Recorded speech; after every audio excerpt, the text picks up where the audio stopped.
I humbly request everyone to stand and offer a prayer sitting place for the smooth and successful conduct of today's event. Let the light of the Diya illuminate our path, bringing wisdom, peace, and prosperity to this gathering.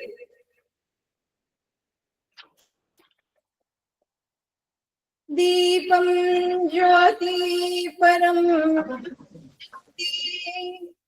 Deepam Jyoti Janardhana Deepam Haratu Me Papam Deepam Jyoti Namastute Subham Karatu Kalyanam Aragya Sukha Sampada Dvesha Buddhi Vinashaya Atma Jyoti Namastude Atma Jyoti Saya Brahma Jyoti Namastute Brahma Jyoti Pradiptaya Guru Jyoti Namastute.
Respected dignitaries, esteemed guests, and all the spectators, with all our love, pride, and respect, I invite everyone to join in singing the state anthem of Odisha on this special occasion. This anthem represents our culture, our pride, and the very essence of our existence. It reflects our honor, collective efforts, and sentiments as a united community. I kindly request everyone to rise and sing with full reverence, paying tribute to the state of Odisha with the spirit of unity and pride.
A bouquet presentation is a special way of expressing gratitude, appreciation, or admiration to someone by giving them a bunch of flowers. So I would like to request our students to give our honorable guest.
Now, I would like to invite our respected convener, Sri Francis Balla, to come over here for welcome address.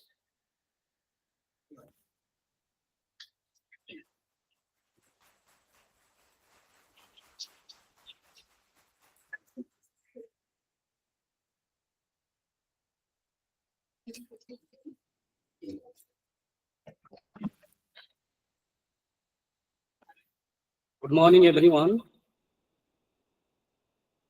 Distinguished guests, esteemed speakers, and dear participants. On behalf of the Department of Philosophy, Vikram Dev University, Jeypore, it is my privilege to welcome you all to the national seminar on Immanuel Kant's contribution to the Commonwealth of Philosophy. Today, we come together to explore the significance of Kantian thought and its relevance for the society as a whole.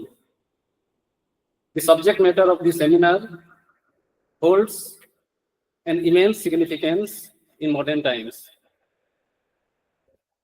As we commemorate 300 years of birth anniversary of Immanuel Kant, who is known as the prophet of enlightenment, this seminar aims to provide a platform to sharing knowledge, fostering collaboration, and addressing the challenges we face in 21st century. I would like to extend a warm welcome to our chief guest, Professor Devi Prasad Misra, OSD Vikram Dev University, Jeypore. Despite his busy schedule, he joined us today. Sir, welcome to the seminar.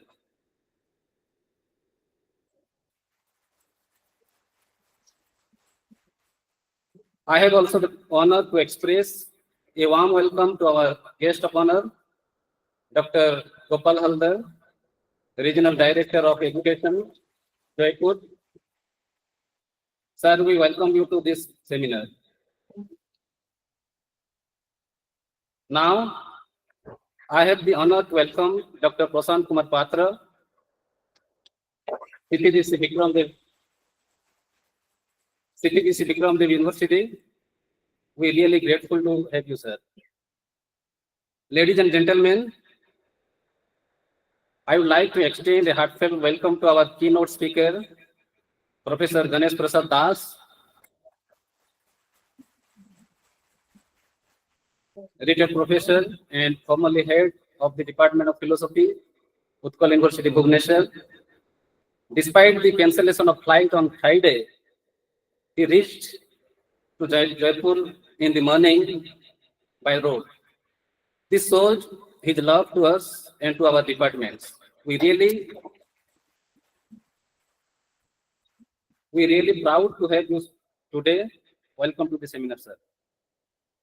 Dear friends, I would like to extend a warm welcome to all the participants, resource persons, panelists, media personnel, and all of you who have taken the time to join us today. Your presence enriches this event, and we look forward to your active participations.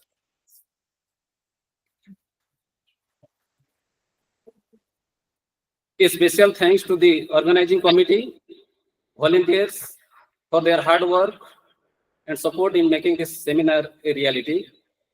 I also thank our university authority for providing financial support and allow us to organize this event. At the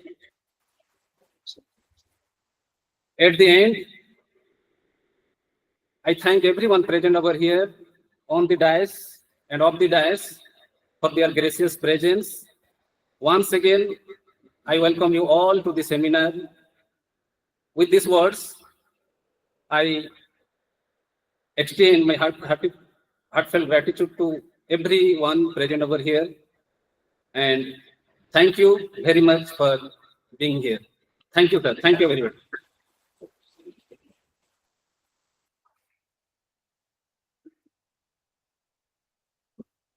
Thank you, sir. At this time, to provide further insight into our distinguished guest, let's hear from our hardworking organizing secretary, Captain Dr. Lakshman Patra. Please, sir.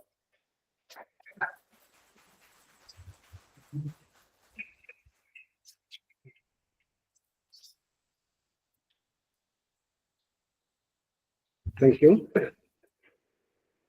Honorable OSD, Professor Devi Prasad Misra, respected my teacher, today's keynote address, Professor Ganesh Prasad Das, respected Dr. Gopala Haldar, Regional Director, Department of Higher Education, Odisha, respected CPGC, Dr. Prasanth Kumar Patra, and our HOD, C. Francis Bala. As an organized secretary, on the behalf of department, on the behalf of university, I extend my gratitude to all of you for your presence. Guest introduction is a very hard task. Still, as an organized secretary, I stand here to introduce our guest. It is my first duty to introduce our chief guest, who is the main architect of this event, who allowed us to organize this national seminar, because in last year, we also organized a national seminar. So he is the old Professor Devi Prasad Misra. It is my utmost privilege to invite and introduce a distinguished personality, a prolific scholar, a dedicated educator, an exceptional organizer, and a dynamic administrator. It is with great honor that I present to you our respected OSD, Vice Chancellor, Professor Devi Prasad Misra. Professor Misra is the inaugural OSD, Vice Chancellor of our beloved Vikram Dev University. The government of Odisha has entrusted him with the monumental responsibility of leading our newly upgraded university, nestled in the tribal heartland of Odisha. Under his visionary leadership, this university has begun its journey on a path of progress and excellence. His tenure has truly exemplified the timeless wisdom of the saying, well begun is half done. The remarkable strides made under his guidance, such as the establishment of NSS Bureau, the inspection of the MBA department, and the successful affiliation of all colleges under the university, are a clear testament to his leadership and commitment to academic and infrastructural growth. Before assuming the role of Vice Chancellor, Professor Mishra served with the distinction as the Professor and Head of the Department of Business Management at FM University, Baleshwar. He has also contributed significantly to Berhampur University, Berhampur in various capacities. His exemplary leadership extended to serving as a chairman of the PG Council, director of the DDC, director of IQAC, director of the College Development Council, and as a member of the syndicate of FM University. Professor Mishra's contribution to academic research and literature are nothing short of remarkable. He has guided 27 PhD scholars, 1 DLit, and 22 MPhil students to the pinnacle of academic achievement. Additionally, his prolific scholarly output includes 12 books, 125 research papers, and 3 patents. His academic endeavors have been further showcased by over 100 presentations at national and international conference and seminar. He is also a member of NACPL visiting. He has visited different colleges and universities by the UGC. Professor Mishra's global perspective is equally impressive with the visit to several countries, including Vietnam, Thailand, Sri Lanka, Nepal, Cambodia, where he has fostered academic exchange and broadened his international experience. Thank you, sir.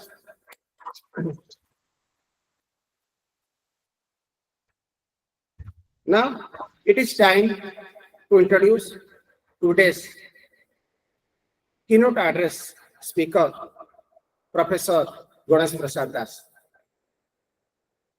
It is an absolute honor and privilege to introduce our esteemed today's free speaker for today's national seminar, Professor Ganesh Prasad Das.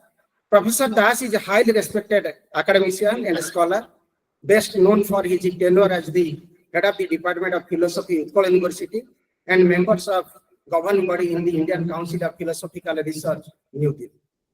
His leadership at the department has been marked by transformative growth in academic standard research initiatives.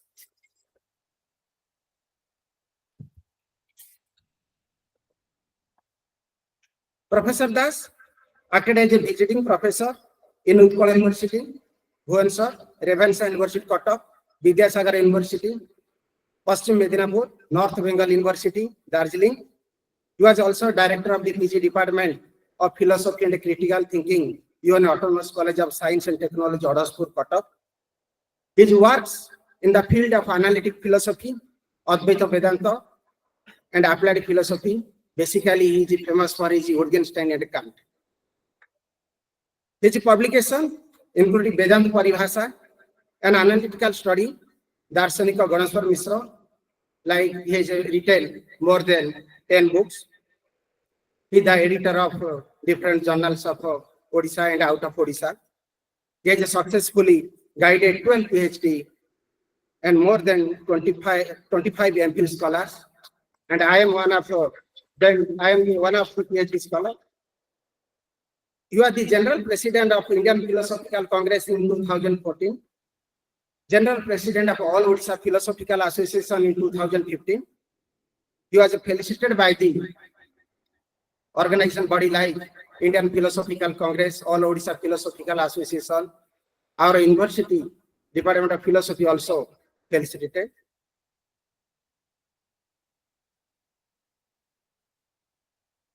Professor Das is living with philosophy. We are reading philosophy. In one sentence, you can say that is the living with philosophy. Now it is time to introduce the guest of honor, a good administrator. He is the Dr. Gopal Haldar. Dr. Gopal Haldar joined in the Odisha Education Service in the year 1992. He served in different government colleges of Odisha. He served as a principal and the first registrar of this university, Vikram Dev University. Now he is the regional director, Department of Higher Education, Odisha, Jeypore Division. I welcome you, sir. He is a good administrator and a student friendly. He is very, by heart, he is very smooth. Whatever problems he want to solve during his principalship and during his registrarship.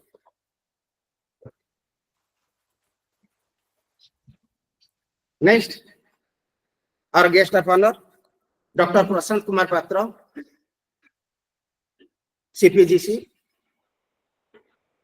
It is with immense pleasure and great honor that I take this opportunity to invite and introduce our remarkable individual who is not only a beloved teacher, but also a dedicated organizer and the ever-smiling face of our university. He is our chairman, Postgraduate Council, Dr. Prasant Patra. Dr. Patra is widely cherished by the student. He tirelessly works to ensure their academic and personal well-being. Dr. Patra served Vikram Dev University and erstwhile Vikram Dev College in variety significant capacity over the years.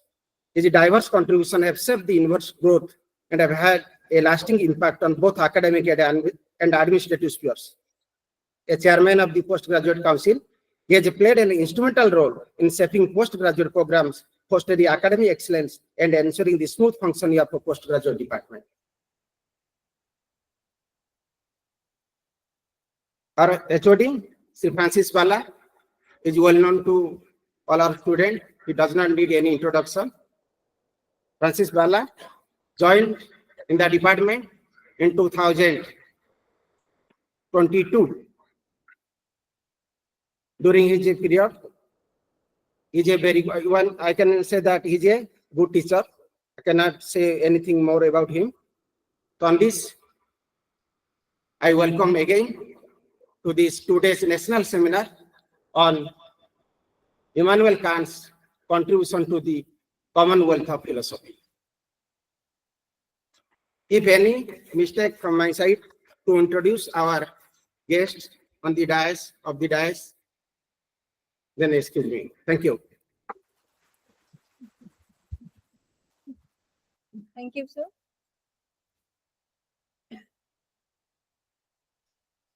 Now it is my distinct honor to invite our esteemed chief guest, Professor Devi Prasad Mishra, OSD, Vikram Dev University, Jaipur, to share your valuable insight with us.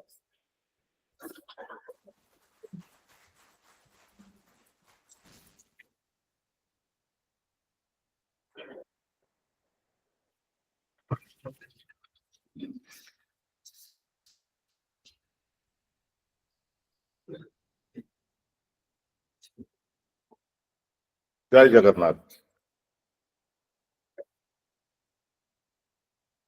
Good morning to all of you. Respected Chairman Postgraduate Council, Dr. Prasant Kumar Patra, respected keynote speaker, Professor Ganesh Prasad Das, former professor and head Utkal University, respected Regional Director, Dr.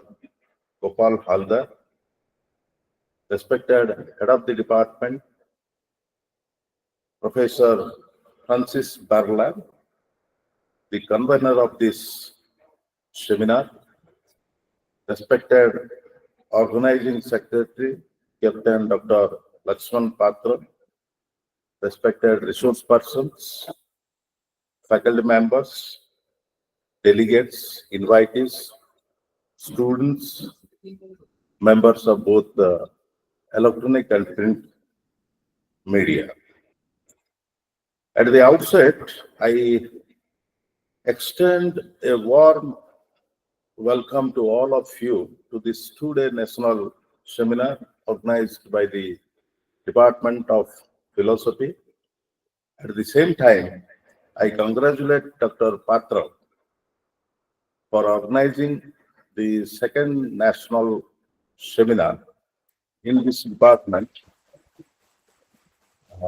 after the establishment of this university. No doubt, the selection of the theme of the seminar is a very interesting one and also can attract the attention of the audience. I feel so.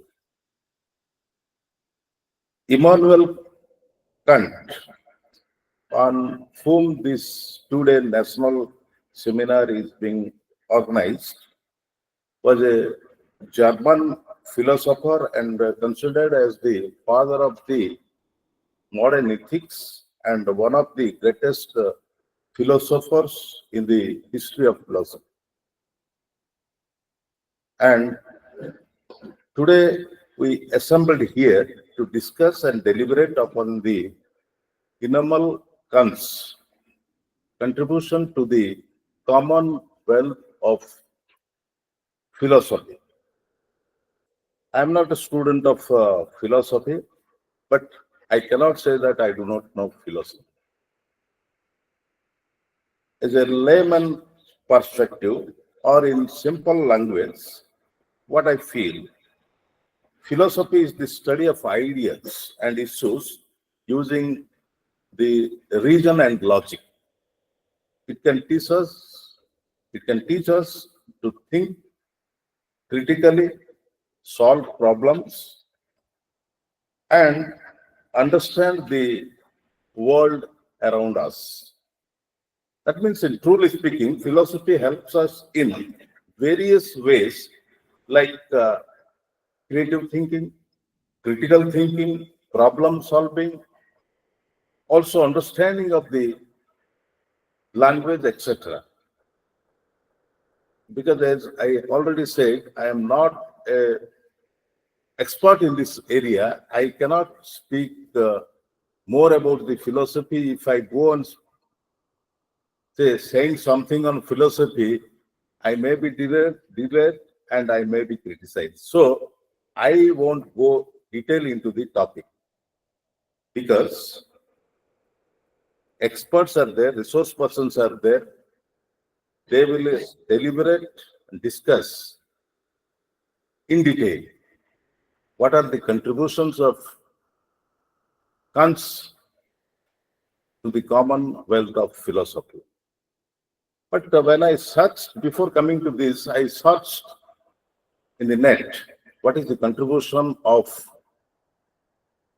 Immanuel Kant's contribution to the philosophy.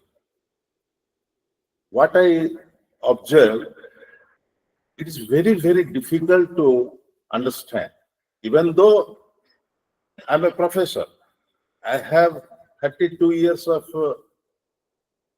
experience in teaching. Of course, my teaching area is commerce and management, but I should know at least. But you see, I was not a student of arts, so I didn't study the philosophy as a subject because I was a student of commerce. ICOM, BCom, MCom, MBA. In this line, I have gone. So there was no chance to study the subject philosophy. So when I read out some paras of the contribution of this gentleman, nothing went to my mind. It was still blank. So I do not dare to tell what is his contribution to the philosophy, but I expect you can tell in simple way what is his contribution and what are the contributions of Kant to the philosophical thoughts, ideas, etc., etc.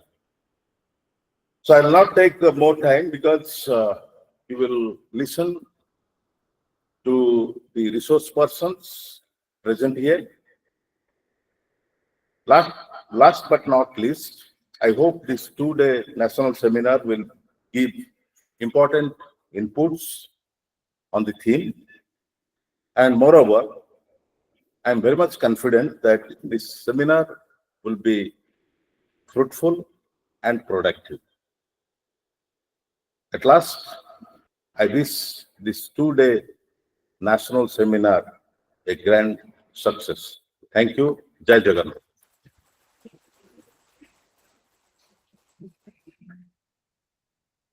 Thank you, sir. It is my pleasure to invite our guest of honor, Dr. Gopal Haldar, Regional Director of Education, to give us.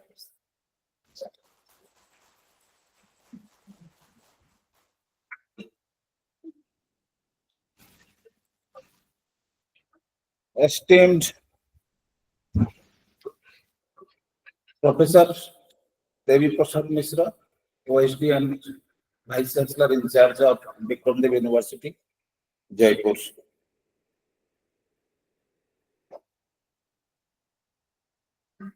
Keynote address, speaker of keynote address today, Professor Ganesh Prasad Das, retired professor and a renowned philosopher of Odisha.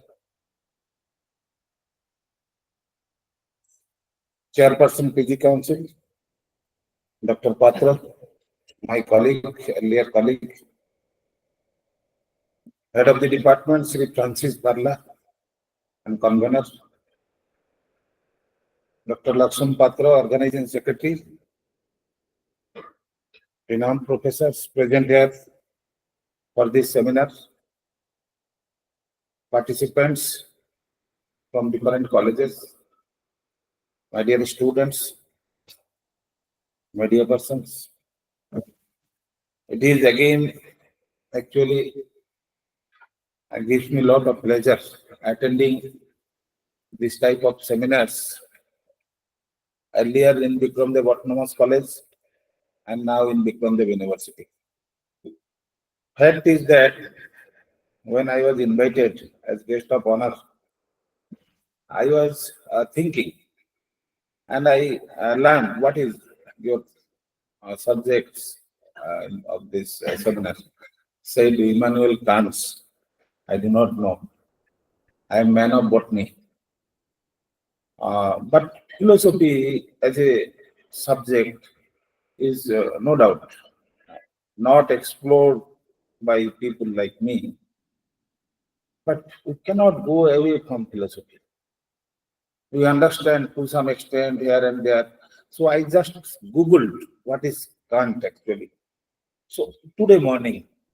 But here I found only Immanuel Kant's theories. One of the theory applied on me that I am invited for this. That is idea of goodwill. You see, I have served this Vikram Dev College more than 20 years. In the beginning in 1992 for 10 years, and from 2013, and again I was involved in many spheres, controller of examination, and all these things, whatever, everywhere actually. Development officer, କୌଣସି ଏମିତି ନଥିଲା ଯୋଉଟା ମୁଁ ନଥିଲି ହୁଏତ. But you see, I was the last principal of the college, and I was the first registered in charge of the university. I was waiting for someone come and help me and sit above this my post, that OSD or vice chancellor. After 4-5 months, I could get the guidance of Dr. Devi Prasad Misra. We had a very good work in the beginning, and I enjoyed his guidance during my stay in the university. And again, you see, that is what the philosophy, that the love and affection drives Dr. Patra to invite me, and all the, of course, in recent times, everybody is inviting me for all seminars. This was my idea, that without the help of other agencies, because for some reason we are not getting UGC funding. But I must thank Professor today, Ganeshi sir, that he used to help us with from different sources, some amount also to organize these seminars. From your philosophical society or something from New Delhi, we used to get every year. It is the lot of hard work, or the again you see relationship, the philosophy, that again another one actually applied here, that student and teachers. You see categorical, imperative, transcendental idealism, एमिति जो आपण सब theory ji can't ता भितरे माने जो idealism कथा अछि आपनकर गुरु को आमे केमिति ट्रीट करिबा बापा मां भलिया देखिबा गुरु छात्र को हमको निजर पुओ भलिया देखिबो ठीक एमिति गोटे रिलेशनशिप ताक भितरे अछि गुरु सब बेले हेल्प करचोती and I am getting the benefit as principal. So we are organizing this national seminar with our funds and fund getting from outside sources every year. Almost last 4 years that I was principal, almost every year this department organizing national seminar. And my idea was that we must have 2, 3, at least such a big college, at least 3 or 4 national seminars so that we will have a good mark also in the NAC and reputation. That was actually driving us to organize such seminars in departments, and for the first time, we introduced that students should pay 200 rupees, not a big amount, and that amount accumulates 8 lakhs around or more than 8 lakhs, and we decided that at least 2 to 3 seminars will be held from this amount, and some amount will be distributed among the departments to organize one day or a daily seminar, weekly seminar in the department. That idea is continuing. We have not received any fund, I am sure, and that is the fund being utilized. So I must thank the organizer, and I also beg apology for my ignorance for this topic, for this philosophy that we will be discussing. I hope the fraternity of philosophers, students, young philosophers, those who are pursuing this study will critically observe, examine, and study this 2 days seminar, and it will be a successful one. Thank you all. Thank you all for your love and affection. That really is. Thank you.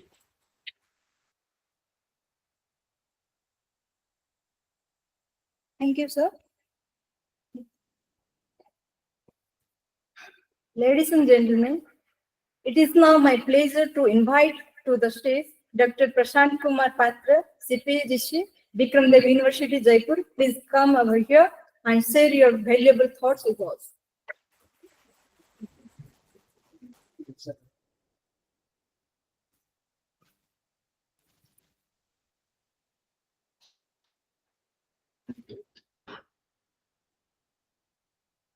Jai Jagannath.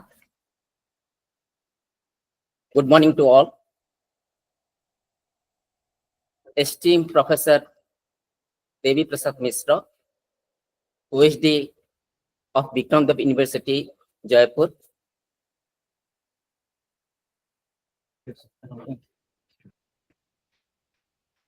Esteemed Professor Ganesh Prasad Sahu, Ganesh Prasad Das, former HOD and Professor, Utkal University, Bhubaneswar. Dr. Gopal Haldar sir, Regional Director, Government of Odisha. Convener, HOD of this department, Francis Balla sir. Organizing Secretary, Dr. Lakshman Patra sir. All dignitaries present here, resource persons, ladies, gentlemen, and my dear students. I welcome to all for this 2-day seminar on, that is, Immanuel Kant's contribution to the Commonwealth of Philosophy. I also congratulate the Department of Philosophy, mainly the Organizing Secretary, Dr. Lakshman Patra sir, Convener Francis Barlasa, all the staff members of this department, and my dear students. And I'm honored to the guest of honor at this national seminar hosted by this Department of Philosophy, Vikram Dev Universities. Today, we are gathered to celebrate the profound contribution of Immanuel Kant, one of the most influential philosophers in human society. Immanuel Kant was a German philosopher, as you know, who revolutionized the field of philosophy, particularly in the area of metaphysics, epistemology, ethics, and aesthetics. His critical philosophy laid the groundwork for modern philosophical thought, and his idea continued to shape contemporary debate in the field of philosophy. Kant's most significant contribution is critics of the pure reasons, which challenge the traditional notion of knowledge, reality, and experience. He argued that human knowledge is not solely derived from sense of experience, but it is shaped by the mind of categorization and organization of sensory data. As you reflect on Kant's contributions to the Commonwealth of philosophy, we recognize the profound impact of his idea on subsequent philosophical movements, including German idealisms and analytical philosophy.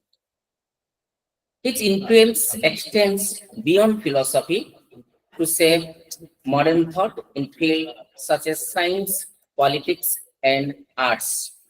In conclusion, Immanuel Kant's philosophical legacy is a testament to the power of human reason and the importance of critical thinking.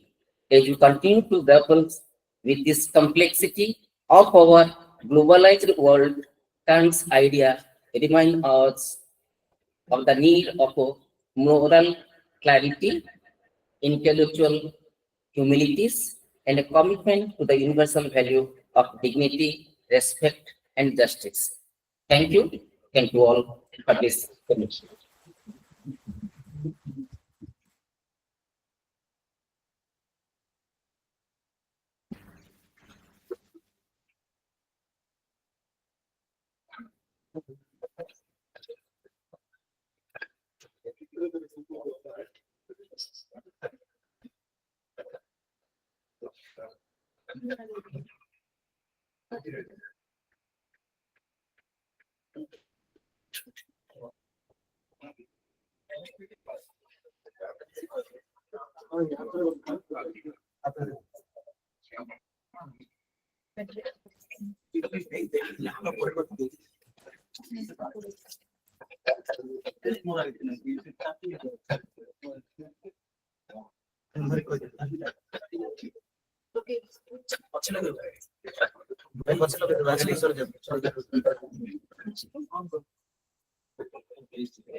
Thank you, sir. I am confident that this interaction with our chief speaker will be a valuable learning opportunity for all of us. Please grace us with your insightful words and enlightened pose with your wisdom. Let's welcome Professor Ganesh Prasad Das, retired professor and formerly HOD of Utkal University, Bhubaneswar, to share their insight with us.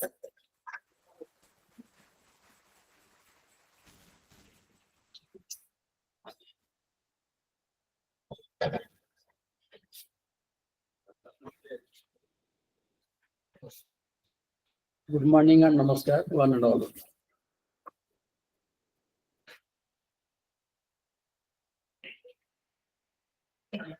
Respected OSD, Vikram Dev University, Professor Devi Prasad Misra.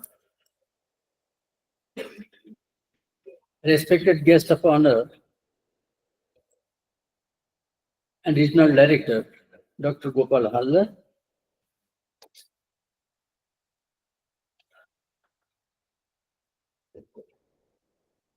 শ্রীযুক্ত R.K. Pradhan, Registrar of the University, another guest of honor,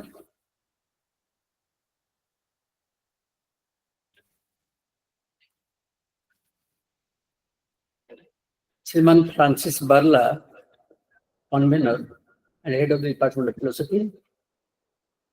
रोचक कथा जे philosophy आम दुज Francis की जाचु जड़े Francis Bacon और Francis Barla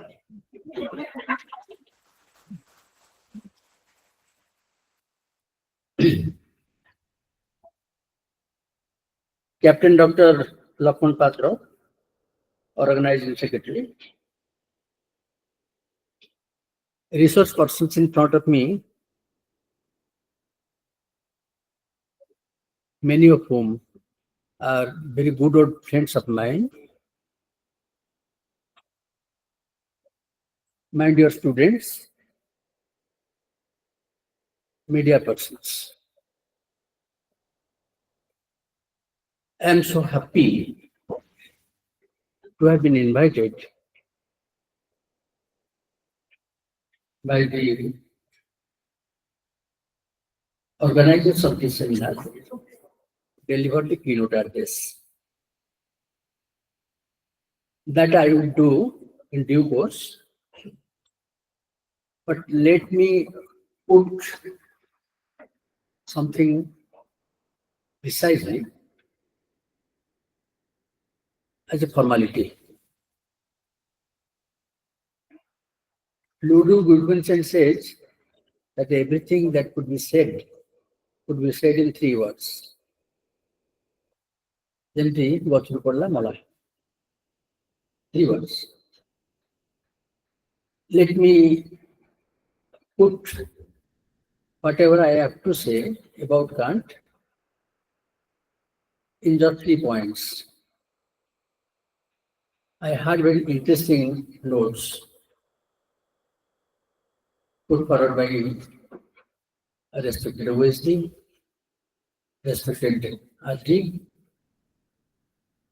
and the registrar. The former two about their own experience about philosophy and about Kant, and the last one about certain philosophical points about Kant. Now, 3 things. First thing is that Immanuel Kant made a distinction between learning philosophy and being a philosopher. A philosopher thinks, reflects. He does not merely have passing thoughts. He connects them. E.M. Foster says, only connect. And Kant used to do that. Number 2, Kant is a critical philosopher. Being critical is not being complex or complicated. Rather, being critical is being simple. Is being rather the simple most. It is to keep distinct things distinct and to keep everything in their proper places. That is critical thinking. To keep distinct things distinct and to keep everything in place. Third point is Kant's ethics is duty for the sake of duty. What is that? It is to work from duty. It is to work from duty and not in accordance with duty. Our beloved OSD and the RD,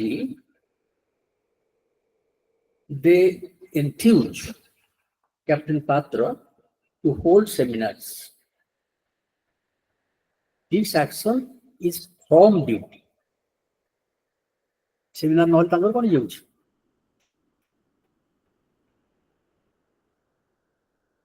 Because of love of the subject, because of love of interchange of ideas, they enthuse. That is a thing from beauty.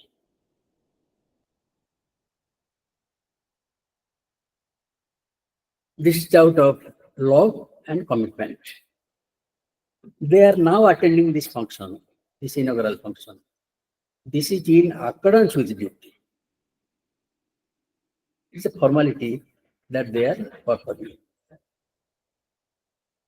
So, with these three things, I come to a halt, only to resume after the formal function. Thank you very much.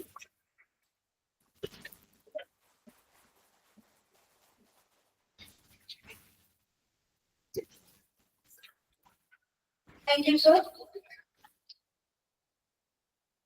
Without further ado, I call upon Captain Dr. Lakshman Pandasha, the organizing secretary, to come over here for the felicitation. Again, thank you to all the guests of the dais, on the dais. So all the guests are busy in their duty. So after this session, the main academic session, that is the keynote address by Professor Das, will start very soon. Now it is time. It is our culture to felicitate our guests, our speakers. Now I request our honorable host to felicitate our today's speaker, keynote address speaker, Professor Das.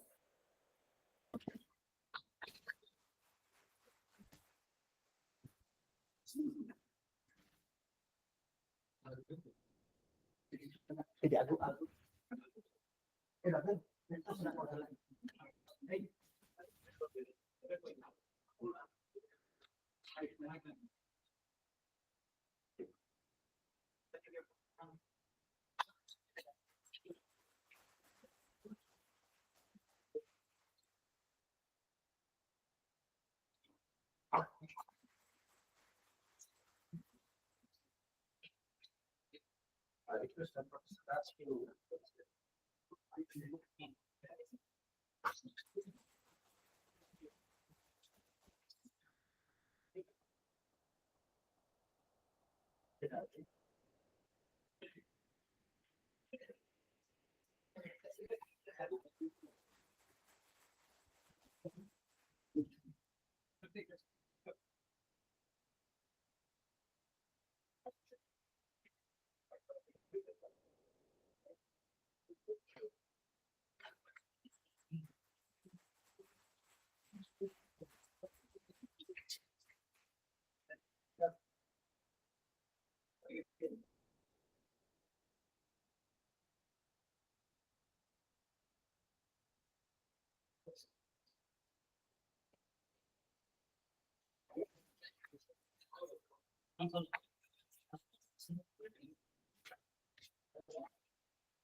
Thank you.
Now I would like to request Professor Ganesh Prasad Das, retired professor and currently HOD of Utkal University, Bhubaneswar, to share their insight with us.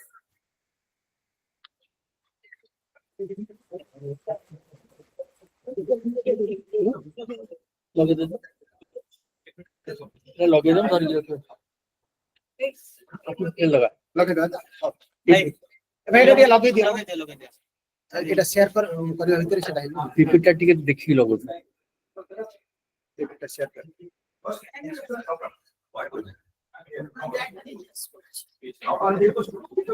বান দিও এটা কইয়া pay আও পিপিটা logo এই mouse আউ না আবার ঠিক করে লগাই দিও কথা বলছি সেটা খুঁজি হয়েছে ମୁଁ ସେଣ୍ଡ করনি কোন করবে না উপরে বান দিও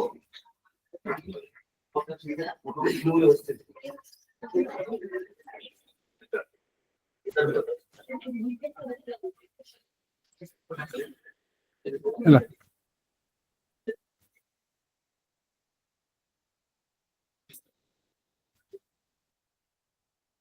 शेयर में ऑप्शन ही दो है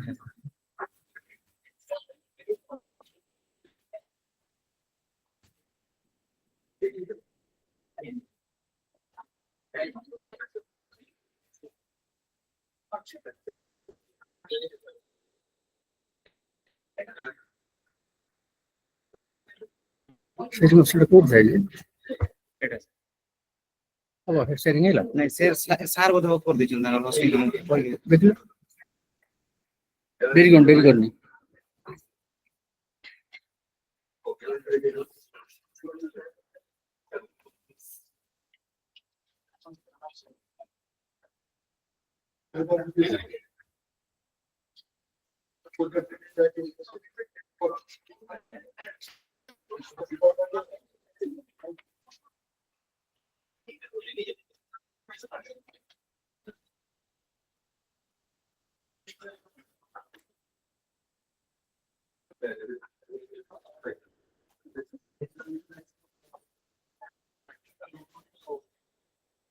ହେଲା କୋଉଠି ଅଛୁ କଣ କରୁଛୁ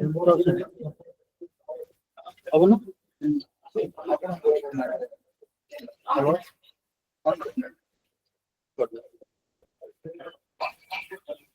देखो अब देखिए आपकी बेटी का बेटी से बोले वीडियो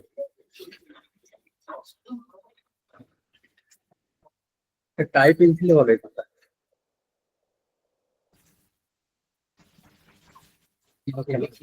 তিনটা পয়েন্টকে নকশাল রিপিট করব তারপর স্টার্ট করব তিন পরে কই দেব হ্যাঁ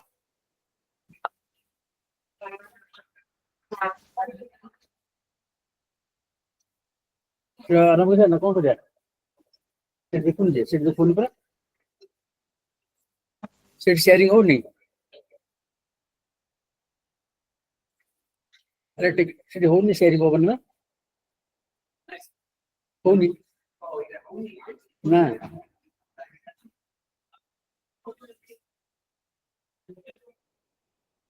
ସେମିତି ସେୟାରିଂ ହଉନି ନା? ତନ୍ତ୍ର ସମାନ ଶିଖିବ।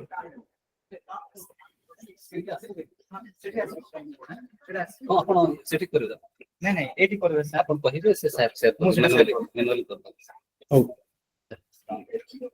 ଏଟା actually online ଟା share ହଉନି। ଠିକ ଅଛି ତ?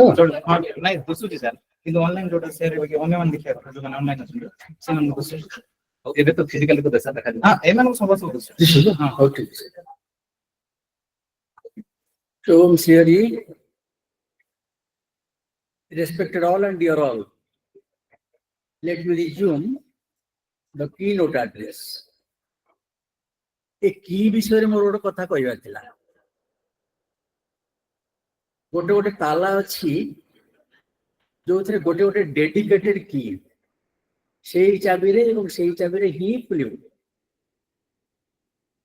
Dedicated key that which alone would open that lock. गोटे गोटे चाबी रो दिदिटा चाबी अछि, तालार दिदिटा चाबी अछि। जिंदगी हमरो ट्रेजर रो एटा कहबार अभिप्राय है एटी ओडिशा रे गोटे गोटे सेमिनार हेछि जो दिदिटा कीनोट एड्रेस पढ़ाई छी। तेनो तालार दिदिटा चाबी अछि। आ गोटे गोटे ताला अछि जो चाबी ही नहीं। सेटा सब डिजिटल लॉक। आगुर नंबर थिला एबे डिजिटल बिल कहउछि नंबर मिल देली 1 2 3 जहाँ से फिट कराई थियो ताला खुली होला। तबे ए जो एड्रेस टी मु प्रिपेयर करी छी से केते दूर कोन ताला किपरि भाବରେ खोलिब सेटा लिसनर माने जज करिवे। आज ए प्रिलिमिनरी आ गोटे कथा कहବାକୁ चाहिबी। After doing my MA, while I was registered under Professor Ganeshwar Mishra to do my PhD work, I once told him that, sir, I have not understood Kant. What to do? He said, so come read with us and you will understand Kant in due course. Sir तो बहुत समय बीते पड़ी 3-4 वर्ष सांग होइके पढ़िबार सीधा डाकिबे ताकू लिखिबार से भितर जहाँ कांट विषय किसी डिस्कशन ही नथिबो से ड्यू कोर्स से कोन टिके डिस्कशन नहीं थियो तो फास्ट कांट विषय डिस्कशन नहीं नहीं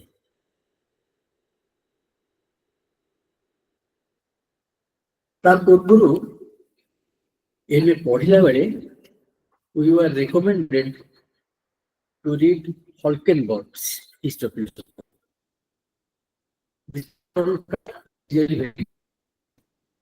We were recommended that. Also, Rasbier Das. Rasbier Das is a very dedicated scholar, especially his expertise in Advaita Vedanta and Kant. He has written on Shankar Vedanta. He has written on Kant's Critique of Pure Reason. Then, in 1984, I came to the PhD Department of Philosophy. The first few months, I was assigned to do with students. In the next session, Madam Tandra Patnaik, the late Madam Tandra Patnaik, was teaching Kant, and he took some other subject, political philosophy, and Kant came to my lot. Right from the beginning, Wittgenstein fell into my lot, the Tacitus portion. So I was doing both Kant and Wittgenstein in the PG classes for more than 20 years. And during that, I discovered 2-3 books which helped me to understand Kant in a better way. The first was Share hobo sir.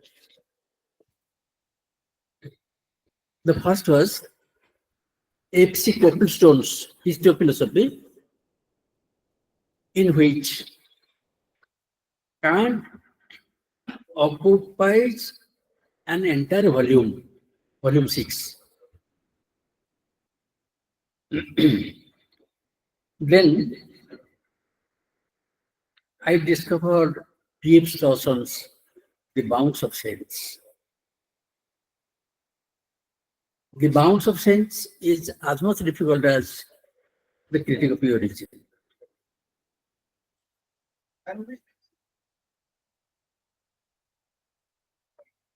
Then our good old friend Dhaneshwar Sahu, he was doing MPhil on Kant. He gave me one book, Kant's Critique of Pure Reason, a commentary for the students. That is a very fine book. So these, along with Norman Kent Smith's translation of Critique of Pure Reason, I was selling on for 20 years in the PG department of philosophy. But when this responsibility fell on me to deliver the keynote address, I searched for more material and I got a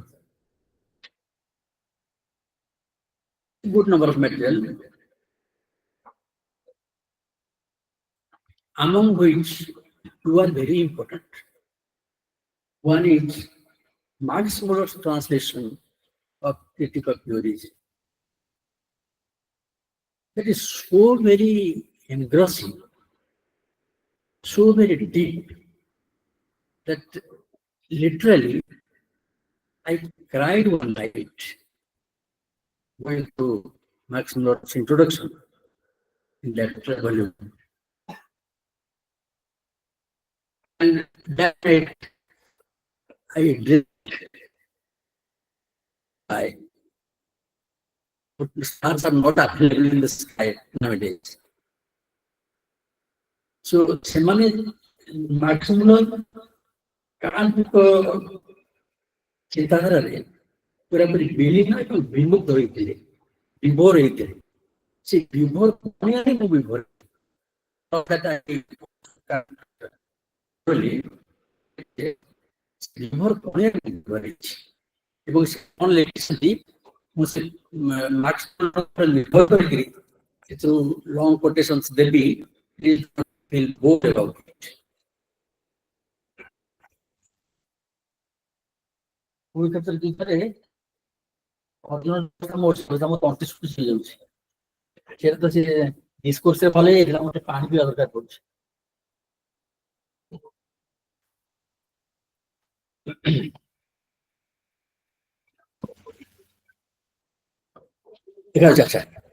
The title of the presentation is Revisiting Kant 3 Centuries Apart.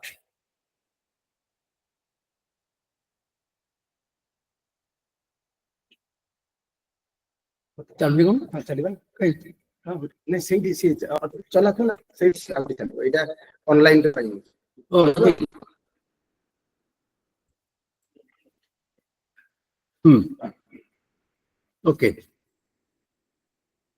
Short biography about Immanuel Kant, 1724 to 1804. The portions marked red, they are important. Born 22nd April in Königsberg, 1724. Then 1755, appointed private docent. Private docent means is not salary. তারপরে আমরা যদি contractual সেই ধরনের অ্যাপয়েন্টমেন্টে পাইলে রবিন 15 বছর সেই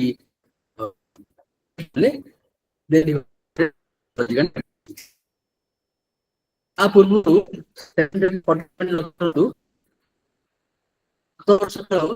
serve ଆଜ୍ ଏ private tutor tuition କରୁଥିଲେ। critical purity, critical practice, critical judgment, ସେଇ ଅବସରରେ ସବୁ ଖାଇଥିଲା କି ତାର ଟ୍ୟୁସନ କରୁଥିଲା କିମ୍ବା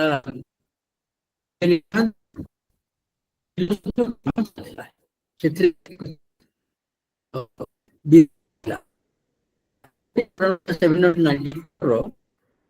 Kant is censured by King Wilhelm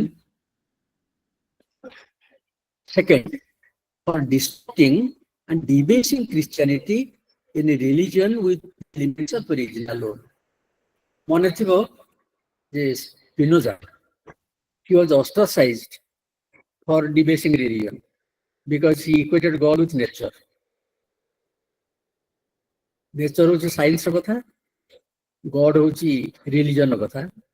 সে না সায়েন্স তাকে মান্যতা দেলা না রিলিজন তাকে মান্যতা দেলা। Anyway, Kant was also censured for this. তারপরে পিলান লক্ষ্য করিবে কান্ট ফর্মুলাটা কান্ট ଗୋଟେ ଆକ୍ରୋନିମ ହିସାବରେ ନିଆଯାଇପାରେ। ମୁଁ ଲେଖିଛି ଆର୍ବିଟ୍ରାରଲି, ମୁଁ ଲେଖିଛି ନାହିଁ। କେତେକ ହିଷ୍ଟ୍ରି ଅଫ ୱେଷ୍ଟର୍ଣ୍ଣ ଥିଙ୍କିଂରେ ଦେଖିଲେ ଦେଖିବ ଯେ କାଣ୍ଟ ବନାନଟା ସିଏଣ୍ଟରେ ସେମାନେ ଲେଖିଛନ୍ତି।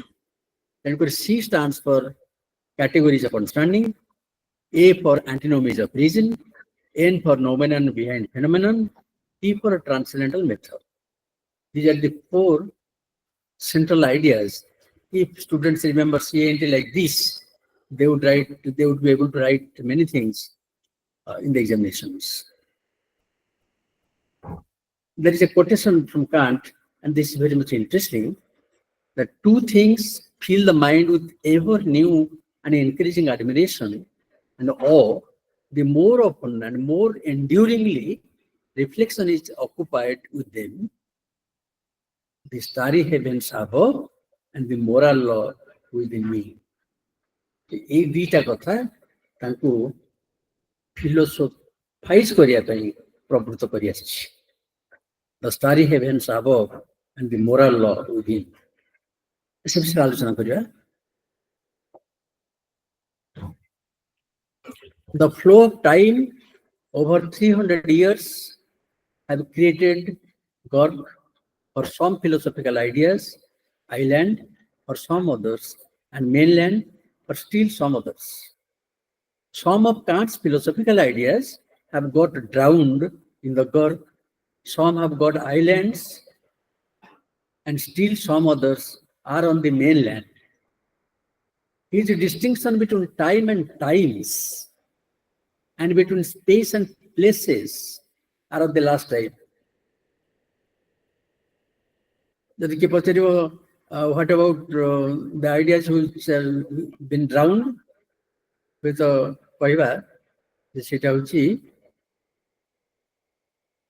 idea of noumenon, Buddhism. Noumenon Buddhism. Island रे के रही बुड़ी जाई नहीं कि mainland नहीं, that is synthetic reply, I will say. We shall have some time to reflect on some more of his great and seminal ideas in this place. I do not have any new information to deliver. I only propose to submit a conspectus of appreciations of Kant that scholars have done in 3 centuries.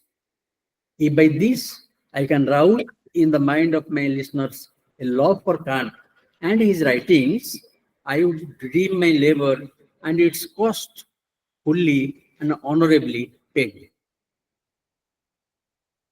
It is generally thought that enlightenment paved the way for the scientific spirit by tirading against traditional Christian religion that instilled faith, breeding superstition and prejudice.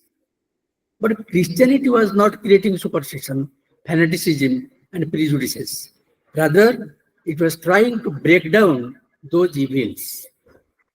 Its objective was to purge misconceptions from the minds of the gullible mass and instill a sense of moral rectitude and social responsibility that extends up to paying obedience to the crown. Kant declared in the Critique of Pure Reason, quote, I had to deny knowledge to make room for faith. Knowledge is concerned with existence in its quantitative and qualitative aspects and with the structure of knowledge, whereas morality is concerning the evaluation and appreciation of what exists in reality. Kant seeks to keep both the domains distinct. In Western philosophy, Immanuel Kant of 19th century and Ludwig Wittgenstein of 20th century are accredited as propounders of critical or transcendental philosophy. What is critical philosophy? A study of both the great, that is Kant and Wittgenstein, suggests the following features of this brand of reflective thinking. Number one, philosophy takes 180-degree turn. Number two, philosophy comes to acquire a method and subject matter of its own. Number three, philosophy does not have a craving for essence and keeps distinct things distinct. Number four, philosophy describes everything as it is, not reduce, explain away, or even explain things. Number five, philosophy becomes a judge, not an advocate of any party.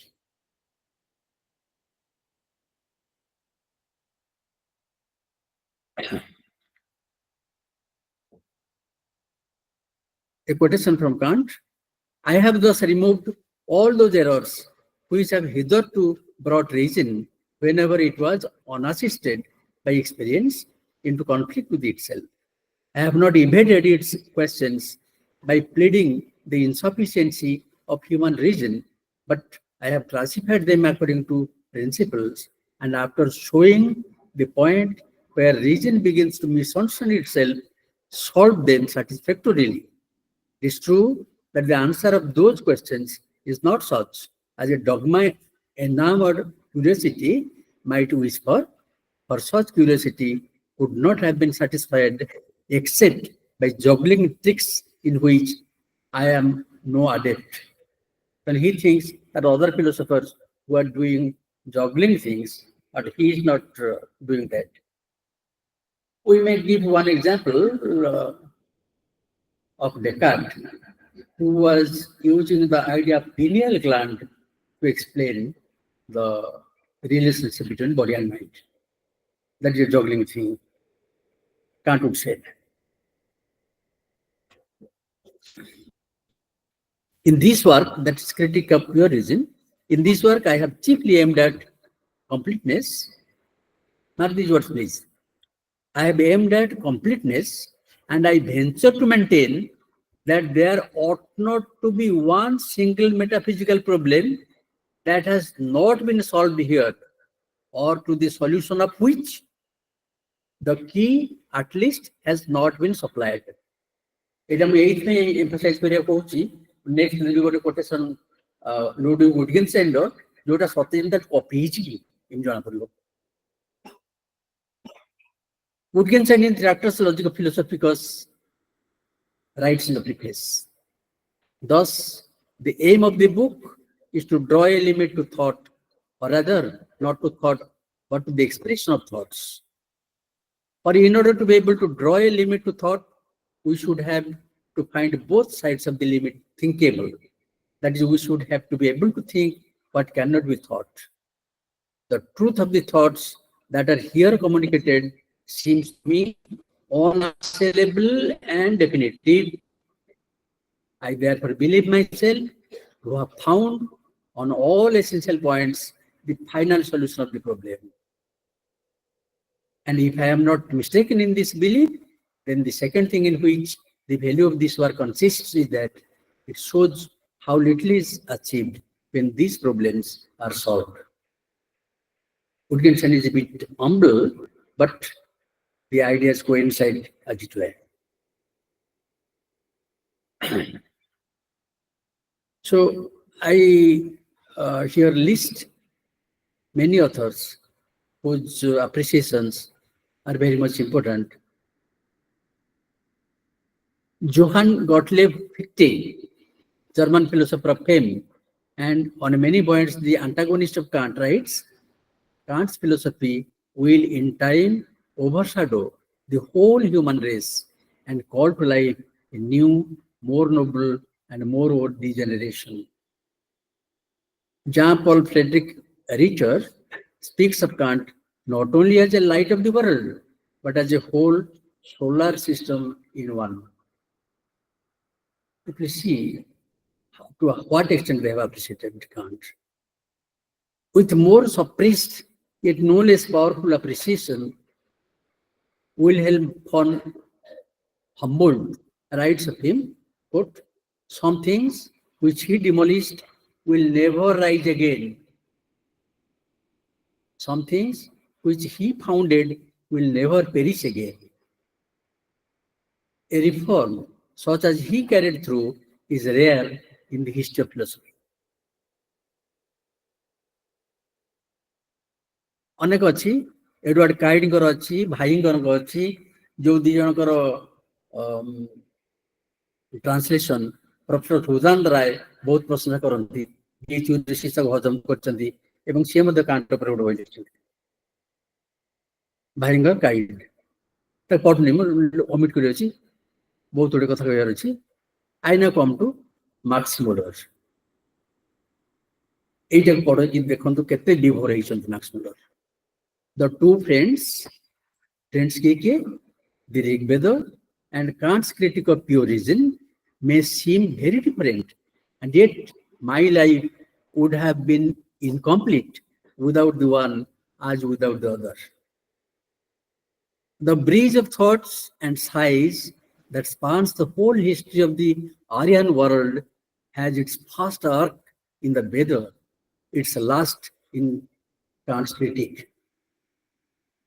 In the Veda, we watch the fast unfolding of the human mind as we can watch it nowhere else. Life seems simple, natural, childlike, full of hopes, undisturbed as yet by many doubts or fears. What is beneath and above and beyond this life is dimly perceived and expressed in 1,000 words and ways, all mere stammerings, all aiming to express what cannot be expressed, it all full of a belief in the real presence of the divine in nature, of the infinite in the finite. Here is the childhood of our race unfolded before our eyes. At least so much of it as we shall ever know on Aryan ground.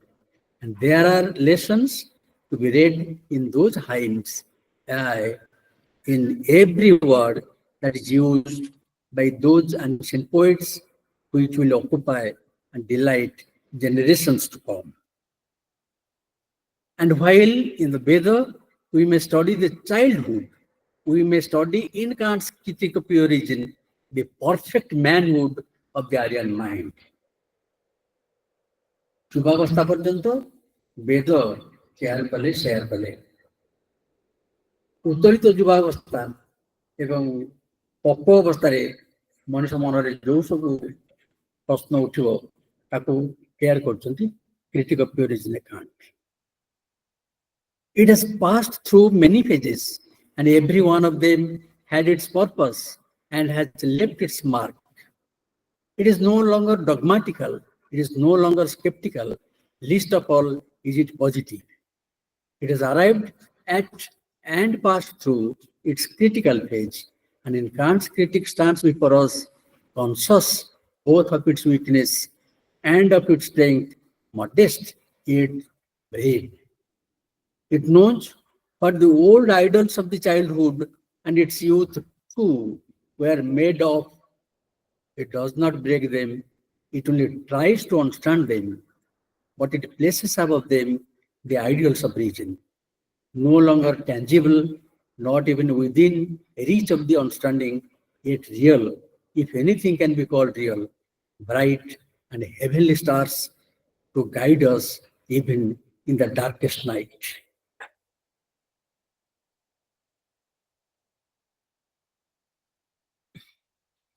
কি ভাষা কি ভাব মত আসনে লিখি আপনি যদি পারি পারন্তু শুনিথান্তু। In the Veda, we see how the divine appears in the fire and the earthquake and in the great and strong wind that rends the mountain.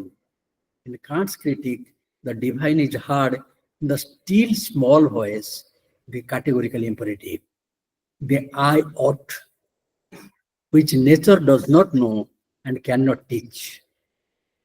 Everything in nature is or is not.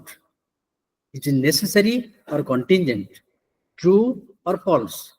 But there is no room in nature for the ought,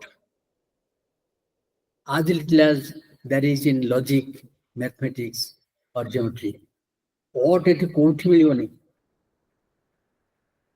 ought nature में मिलिबनी, nature मिलिले logic, mathematics एवं geometry तांको खाता खतियान भर्ती करथान्ते. Let that suffice and let future generations learn all the lessons contained in that simple word, I ought, as interpreted by Kant. Marx Muller पुणी काढिया के बर्तन गोटे को साइड क्वेश्चन दाउ चाहिबी. Ager is history of philosophy. Ager कहउचंदी history of philosophy is not wholly a history of metaphysics. Kant कहबे the history of philosophy is a history of metaphysics. जुगो को जुगो केमति डिफर करूछ तथापि ए डिफरेंस भितरे ए कालर कराल गर्भरे मध्य किछि आइडियाज बर्तिक रहउछ मेनलैंड रे. Philosophy is wholly independent of metaphysics. Philosophy is an art in persuasion and an exercise in rhetoric. That is there in language truth and logic. किंतु कथा केला Kant does not wish to persuade. Kant tries to convince. He does not want us to learn philosophy. He wants us to philosophize. Marx Muller again. No first perusal will teach us how much of Kant's critique may safely be put aside as problematical or at all events as not essential. But with every year and with every new perusal, some of these mists and clouds will vanish and the central truth will be seen rising before our eyes with a constantly increasing warmth and splendor like a cloudless sun in an eastern sky. And please remember, Marx Muller did not visit India. काहेकि India विषय तांकर सब जहाँ धारणा India को आसले काले क्षुण्ण हो जीव तिपन से इंडिया को आसी नांती.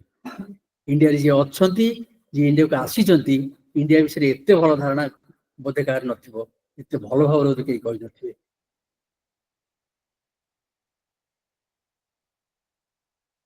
Englishmen who in the turmoil of the century found leisure and mental vigor enough to study once more the thoughts of Plato and perceiving their bearing on the thoughts of our age may well brace themselves to the harder work of discovering in Kant the solution of many of the oldest problems of our race, problems which with most of us are still the problems of yesterday and of today. A.N. Whitehead says, the safest general characterization of the European philosophical tradition is that it consists of a series of footnotes to Plato. Max Muller vouchsafes, Kant is not a man that requires testimonials. We might as well require testimonials of Plato or Spinoza.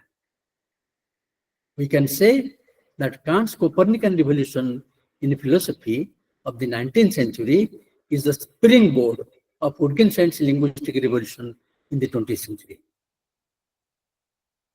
Springboard जो swimming pool है जो board था जहाँ ऊपर Thai दियंती, that is the springboard. Philosophy और language भितरे विषय रे कांट एवं विट्गेन्स्टाइन के भितर किमिति संपर्क रही बर्तमान जो आलोचना सब जान करियो. Max Muller लिखुछंती, I hope that the time will come when Kant's works, and more particularly his critique of pure reason, will be read not only by the philosopher by profession, but by everybody who has once seen that there are problems in this life of ours, the solution of which alone makes life worth living. These problems, as Kant so often tells us, are all the making of reason. Are all the making of reason. And what reason has made, reason is able to unmake. Reason जदि किसी खराब काम करची, ताको reason ही unmake कर परियो, आगे कर परियो नहीं. ताको कोड दिखाने लिखो बाबा को पकड़े, से सॉल्व होगा नहीं. आम छात्री बसचंती ऑडियंस रे, से कोड दिखाने दिले, मुझे पचल से कहा दिखा, कोई ले जाओ ना, मुझे से कौन जाने दिजोनो, से वो दिजोनो, भागो गए इसने कहा दिखा नहीं. दिखाल ता समाप्त हो नहीं. रीजन जो क्रिएट हो समस्या ताको रीजन सॉल्व करियो. साइंस केते दृढ़ होर कहउची जे साइंस जो इल्स एंड एविल्स होउची ताको साइंस ही सॉल्व करियो पारियो नहीं. Because science rests upon certain actions of reason. If those are created ills and evils, reason alone becomes complete.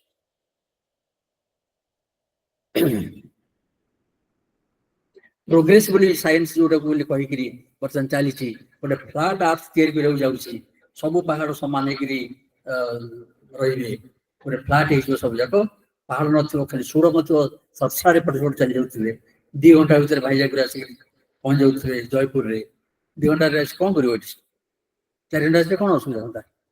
यही जो रीजन जो है ची इल्स एंड एविल्स सृष्टि ची जो असुविधा सृष्टि ची तो रीजन के वर्ष सॉल्व करियो how can you study any ताकि इमोशन साजरे सॉल्व करे चेष्टा कराउची इमोशन परियो नहीं.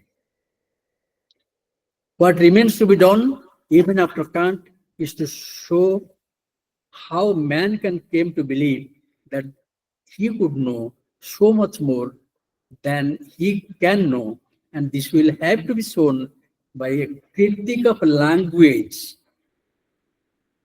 Max Muller कहउचंती Kant answer. Wittgenstein कौन कहले? All philosophy is a critique of language. Chapter 4.0031.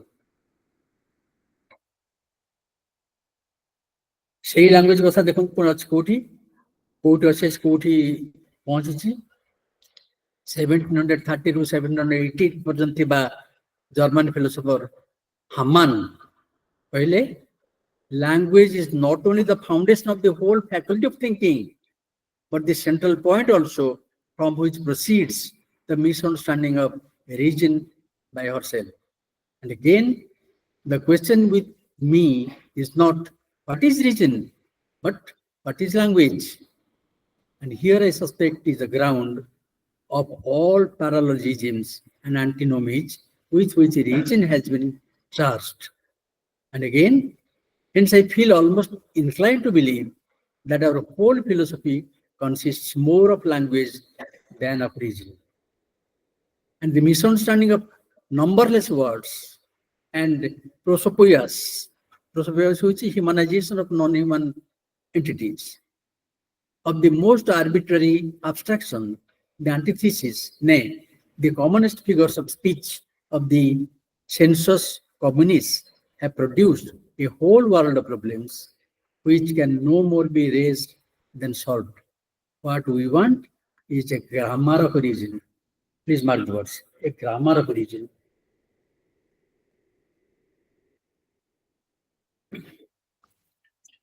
ଏସବୁ ଦେଖିକି ମୋର ମନେ ହଉଛି ଯେ ଆନାଲିଟିକ ଫିଲୋସଫି ଯୋଉ କୁହାଯାଉଥିଲା ଏଟା ହଉଛି ବ୍ରିଟିଶ ଅରିଜିନ୍ ଏବଂ ଇଂଲିଶ ସ୍ପିକିଂ ୱାର୍ଲଡରେ ଆନାଲିଟିକ ଫିଲୋସଫିର ପ୍ରଚଳନ ଅଛି ସେଇଟା ଜମା ଠିକ ନୁହେଁ।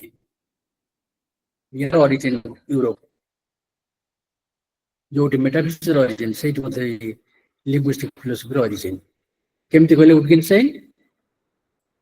What we call understanding is not the behavior that shows us the understanding, but a state of which this behavior is a sign. That is from his philosophical grammar, section 41. Why read Kant? Should we simply learn Kant's philosophy and be thankful that we know now all that can be known about the freedom of the will, the immortality of the soul, and the existence of God? Kant himself would never strongly protest against what he so well calls learning philosophy as opposed to being a philosopher. It is important that the work done once for all by Kant, as by Hume, Leibniz, Berkeley, Leibniz bananda bhule jayichi, ena TZ haba katha, Berkeley, Locke, Spinoza, and Descartes in our own modern philosophy should never be ignored.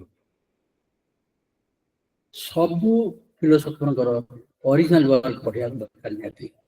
Problems of philosophy by Bertrand ରସେଲରେ Russell ସେଇଟା recommend କରିଛନ୍ତି ଏବଂ କୋଉ କୋଉ ପଢିବା ଦରକାର two begin with ତାର ବି ଗୋଟେ ଲିଷ୍ଟ ଦେଇଛନ୍ତି। Why revisit outmoded problems? Professor Lippmann of Strasbourg asserts that if philosophy wishes to go forward, it must go back to Kant. Again, Max Muller suggests that only if any of these old problems are to be taken up again, they ought at least to be taken up where they were last left. Unless that is done, philosophy will become a mere amusement and will in no wise mark the deep vestiges in the historical progress of the human intellect. According to P.F. Stawson, a post-Wittgensteinian philosopher, no philosopher understands his predecessors until he has rethought their thought in his own contemporary terms, and it is a characteristic of the very greatest philosophers like Kant and Aristotle that they, more than any others, repay this effort of rethinking.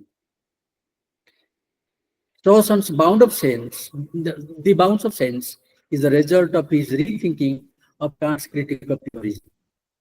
It is, again quoting Stawson, unlikely that there are any new truths to be discovered in descriptive metaphysics, but this does not mean that the task of descriptive metaphysics has been or can be done once for all.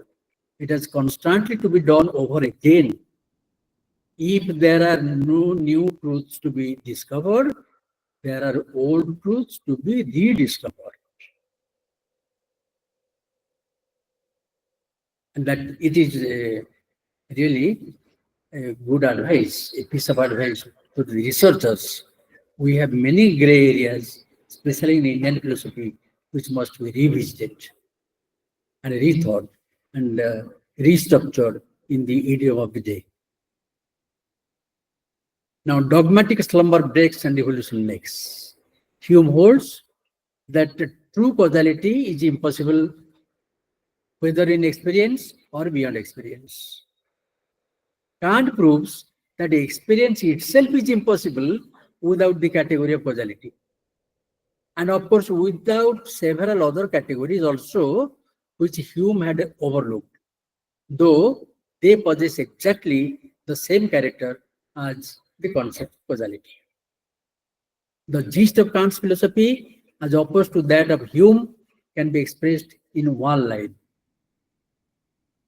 that without which experience is impossible cannot be the result of experience. that without which experience is impossible cannot be the result of experience, though it must never be applied beyond the limits of possible experience. That sums up everything. Kant proves that all knowledge that comes to us from pure understanding and from pure reason only is mere illusion, and that truth is impossible without experience. The period before the publication of the Critique of Pure Reason is called by scholars Kant's pre-critical period. In this period, he wrote a number of papers in the Wolffian mode. Thereafter, he testified in the prolegomena, quote, "My remembering David Hume was the very thing which many years ago first interrupted my dogmatic slumber and gave my investigations in the field of speculative philosophy a quite new direction," unquote. Hume embarked on the project to produce a science of man and brought out a treatise of human nature.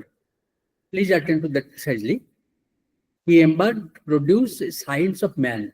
Experimental science method द्वारा अनुप्राणित होइकिरी से गोटे science produce करियो ବୋଲି भाबिले जो science की definite result दबो सेटा होछि साइंस ऑफ मैन एवं तार बयटा हला a treatise of human nature आर बयटा नो एसे कन्सर्निंग ह्यूमन अंडरस्टैंडिंग नो सेटा परवर्ती बही कांट सेटा पढनथले एइटे पढथले ବୋଲି कहउछि which is regarded as work on metaphysics of nature. Kant read this and his mind was ignited. He set out to explore the possibility of establishing metaphysics as a science. Metaphysics or science है परियोगी. का project है different है.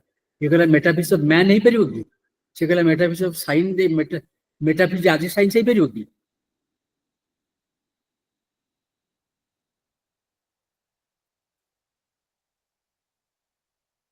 Kant thought that the key to metaphysics was to investigate the way in which pure concepts of the understanding get their reference to objects. In its most general application, this is what Kant calls the critical method. It seeks to investigate into the origins of our presentations and then asks how it is that these presentations and the principles governing them apply to objects. The critical method is contrasted with an uncritical dogmatic method. ये जो dogmatic method का कहा होची हम पढ़ा होची सेथिरे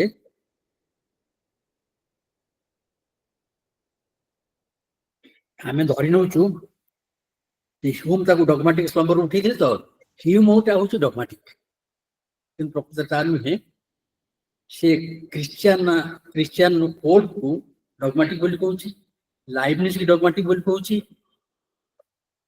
Hume को dogmatic बोली कहउची इंडेड जेतक प्रीकंसेप्शन फिलोसफी सब dogmatic किंतु ये तीन जन मुख्य प्रथम ले नंबर 1 पोल सेकंड लाइबनिस थर्ड होची Hume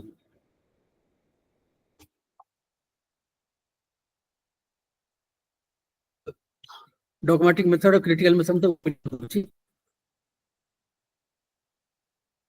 Wolff's doctrine of rational psychology is countered by Kant's doctrine of philosophical psychology. Wolff होची rational psychology but speculative psychology that is substituted by philosophical psychology. वर्तमान जो philosophical psychologist है linguistic form रे philosophy mind आकार पढ़ा होचा हमरो वर्तमान epistemology नहीं Wittgenstein को लेखा रे एवं गिलबर्ट राइटिंग को लेखा रे what used to be called epistemology is now philosophy of psychology. That means analysis of the concepts, knowledge, belief, and the family of thoughts. That is philosophical psychology. Epistemology जो discussion होता है, the source कहते justified है Laki मित्री, classify है Laki मित्री, से सब तो एक कथा नहीं, से सब psychology रे पढ़ेला. Wolff's rational psychology, Wolff speculated about the soul, asserting its immortality and its nature as a simple immaterial substance. Kant critic, Kant dismantled rational psychology in its paralogisms of pure reason.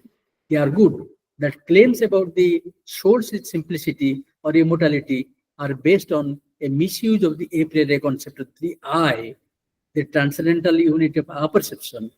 While we experience our thoughts as unified, this does not justify conclusions about the metaphysical nature of the soul. Ambience of enlightenment. Enlightenment कौन? While we can see alone, we think best in community with others. While we can see alone, we think best in community with others.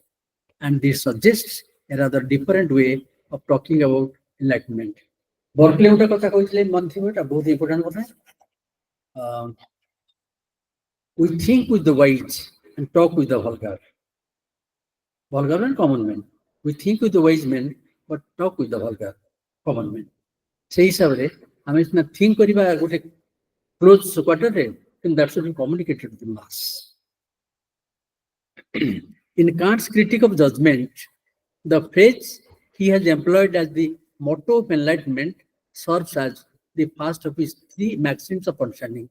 Kant nije kon kouche enlightenment bisare. But ऐसे लिखितला छे. Enlightenment over what is enlightenment पर बहुत ऐसे लिखा है Kant पर. Number 1, think for oneself. Number 2, think from the standpoint of everyone else. Number 3, think always consistently. The first is the maxim of an unprejudiced. The second is the maxim of broadened. The third is the consistent use of thinking. Gotela unprejudiced way of thinking, gotela broadened way of thinking, and gotela consistent way of thinking. Enlightenment. It is only by becoming skilled at the first two, which he labeled as maxims of understanding and of judgment, that we become proficient in a reasonable by thinking for ourselves and by thinking from the standpoint of everyone else. And the way in which we can best do this is by thinking in the company of others, offering our ideas to others who will take them up and criticize them, and by responding in turn to these criticisms. एक कथा अनेक philosopher करते हैं, Socrates करते market place से Berkeley Madhya 3 dialogues between Hylas and Philonos. Perfect example. 2 ways of reading Kant. 2 distinct canonical ways of reading Kant as reading Wittgenstein are there. Wittgenstein read kare bang dita way achi, thik se bole Kant read kare bang dita way. As a transcendent metaphysician, you got away, and as an austere transcendental epistemologist. Kant exactly epistemology नुहे तार गोटे peculiar technical term अछि, सेटा अछि noetics, noetics. Dictionary meaning तार epistemology, in exactly epistemology नुहे, and that is epistemology backed by metaphysics, by ontology. It was noetics. तेबे ताकू noetics ର author भाବରେ पढ़ा जाय पारे एवं द्वितीय पक्ष होछि metaphysics ର author बोलते पढ़ा जाय पारे. Wittgenstein को वर्तमान आउ सेमति 2 रकम पढ़ा जाउछि. metaphysics ର author भाବରେ पढ़ा न जाय कि ताकू लॉजिक एवं एनालिसिस ର author हिसाब पढ़ा जाउछि. से जो लाडर एग्जांपल देथिले सेतिर कि हुने कि एटा करा होछि. According to the metaphysical reading, the critique of origin is about the nature, scope, and limits of ontology. In particular, about answering the questions, what basic sorts of beings are there, and what is ultimately real. It has got a reading. The reading held away in Germany from shortly after the publication of the first critique through the idealist period until the emergence and flourishing of new Kantian philosophy in the mid to late 19th century, when it was gradually replaced by the epistemological reading. By contrast, in England and North America, the metaphysical reading of Kant survived pretty much intact through the neo-Hegelian period until the early 1920s. But ever since then, Lewis's Mind and the World Order appeared in 1929. The epistemological reading has been the Anglo-American norm. I would third way also. In the opinion of Robert Hanna ଗୋଟେ ବହି ଅଛି Kant and Foundations of Analytic Philosophy. Neither of these interpretative models of Kant's theoretical philosophy is wrong. Each indeed validly brings out an aspect of the first critique. Nevertheless, each also presents a somewhat one-sided view, as it were, a flat or two-dimensional projection of a robustly three-dimensional object. An alternative way that is more fully explanatory and better rounded that needs to be illuminated and explored. Hanna claims no originality for this third way, as to a large extent it is merely the result of fusing two important pre-existing tendencies in recent Kant scholarship. First, it has been quite convincingly known that Kant can be read as a logico-semantic theorist.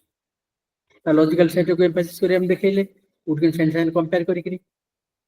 For Kant, logic includes not only the classical or Aristotelian or scholastic theory of deductive entailment, sentential connectives, and monadic quantification, but also much of what we would now regard as semantics, the theory of concepts and their constituents, the theory of judgments or propositions, the theory of truth, and so on. And secondly, it has been equally convincingly shown that Kant can be read as a philosophical psychologist. Philosophy mind, philosophy consciousness,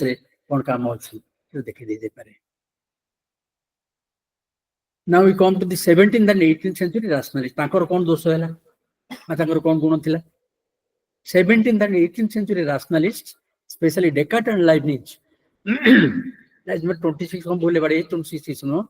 Leibniz held the following 8 theses.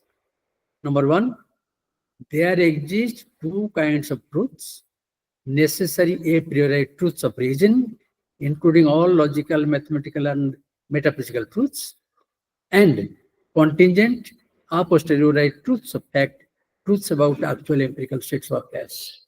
Is a dichotomy. Number 2, truths of reason are of one kind only. Reason is the only source of knowledge and certifier of knowledge. Number 3, truths of reason correctly describe the objectively real world, hence necessity objectively exists in the world. 4, human cognitions always contain and are always mediated by ideas, that is, mental representations. Number 5, our veridical ideas, veridical which are unquestionably true, those that occur in our true judgments about reality, passively conform to the real objects. 6, those veridical ideas are all innate ideas, ideas intrinsic to the mind. The contents of innate ideas describe purely intelligible, mind-dependent objects, simple natures or essences. Number 7, our true judgments all have a single cognitive source. Number 8, that single cognitive source is pure or a priori reason, directed by means of innate ideas to essences and their intrinsic connections. Now, empiricists, correspondingly, we can also see that 17th and 18th century empiricists, especially Locke and Hume, held these 8 theses.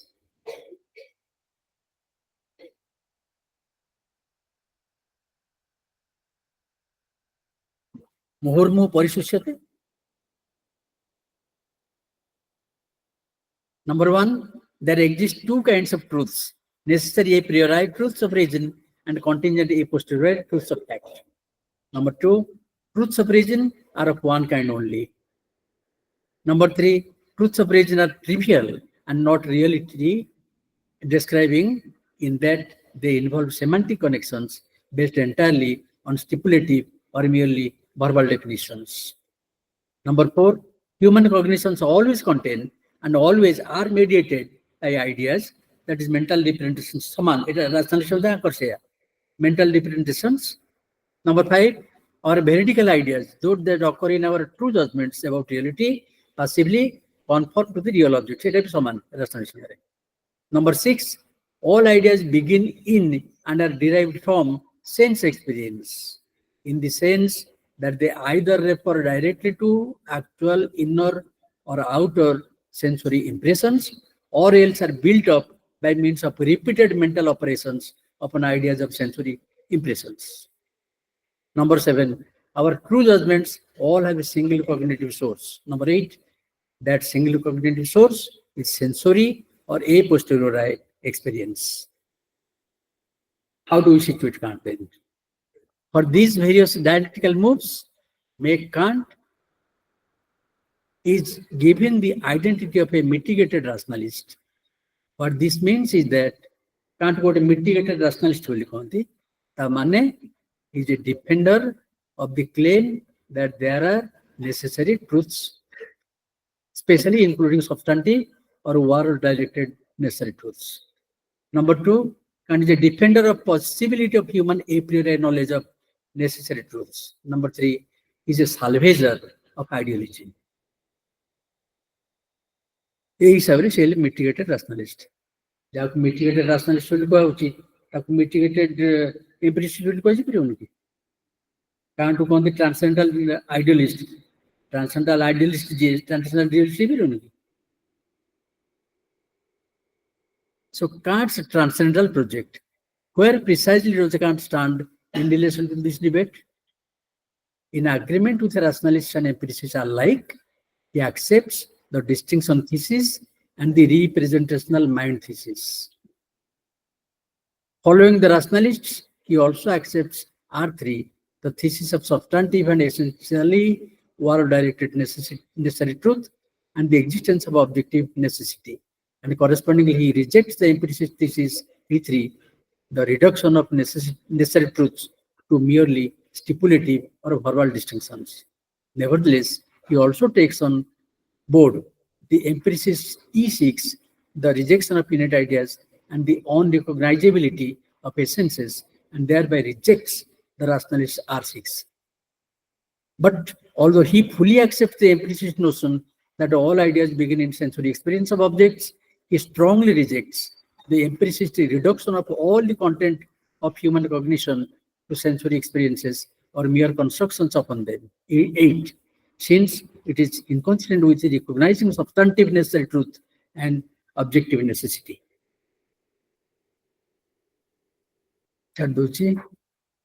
Kant's influence of Chaduchi. Kant's influence can koi do heading gudaco eivali bhavare 3 ଶତାବ୍ଦୀ କଥା ଆମେ କହୁଛେ ତ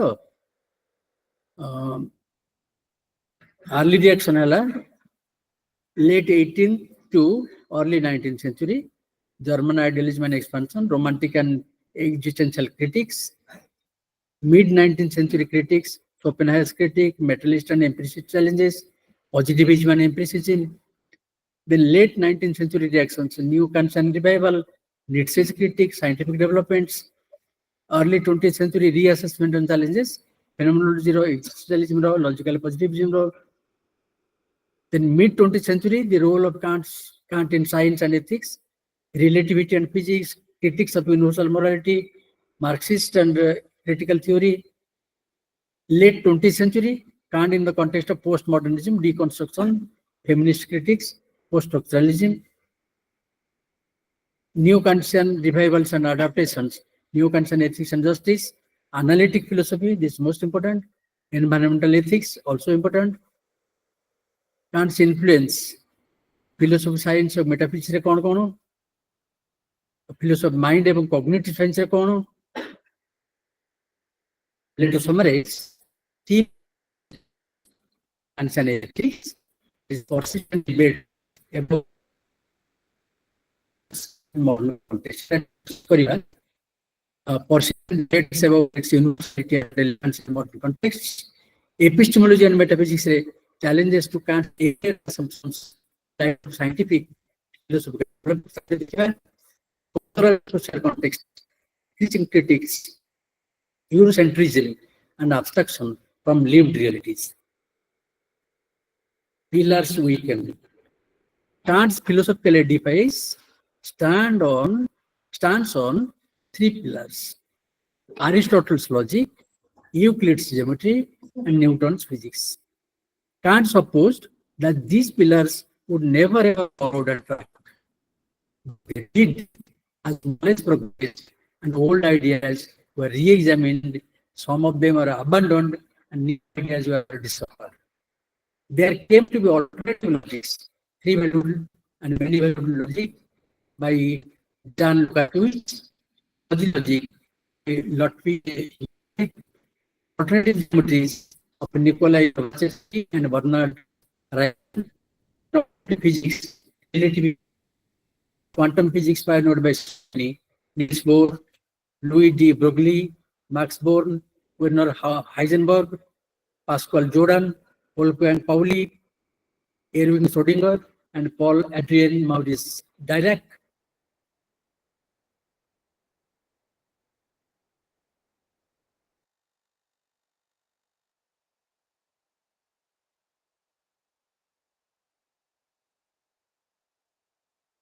Not have gone, giving place to coherentism, reliabilism, the endowment of autonomous philosophy and man that remains and remains pure. Aristotle logic कौन असुविधा है? कि देखिए a key wrong presupposition of Aristotelian logic is that all propositions can be neatly categorized as either universally true or universally false for a given subject. It neglects the complexity of real-world situations where propositions may hold true only in certain contexts or for specific individuals. So it fails to adequately handle particular or individual cases. Other problematic assumptions of Aristotelian logic include binary thinking. It assumes that every statement can be either true or false without accounting for shades of meaning, vagueness, or uncertainty. In subject-predicate structure, it relies on the idea that every proposition must have a clear subject and a predicate. The subject-predicate copular structure, ordinary sentence को reduce करिए को ऐसे, से reduce करिए वाटा होची Aristotle logic रो मुख्य jeans. क्या reduce करिए कहीं की? Alternatively, predicate logic हमरो प्रचलित है. Ignoring relations between terms. Aristotelian logic primarily focuses on the individual terms within a proposition, not the relationship between them. Logic of relations and making it difficult to handle complex logical arguments involving multiple interconnected concepts. Lack of modal logic. Then existential input. It is बहुत important कथा. Net रे पढ़ुची ताको पिला ठीक होर धरनांती कथा रखो. Net रे पढ़ुची जे according to Aristotle कोटा सत्य. All propositions have existential input. Only universal propositions have existential input. Only particular propositions have existential input. Input ची. पिला Lekhi दोषन only particular propositions. In the according to Aristotelian logic, all propositions A, E, I, and O all have existential input. तानल तार system धरी होनी. A रू I follow करी होनी. E रू O follow करी होनी. It presupposes that all the four types of propositions A, E, I, O have existential input, but only I and O propositions have existential input, but not A and E, which are conditional propositions, not categorical propositions. Newtonian physics is a key wrong presupposition of Newtonian physics is the idea that space and time are absolute and unchanging, meaning that the law of physics are the same for all observers regardless of their motion.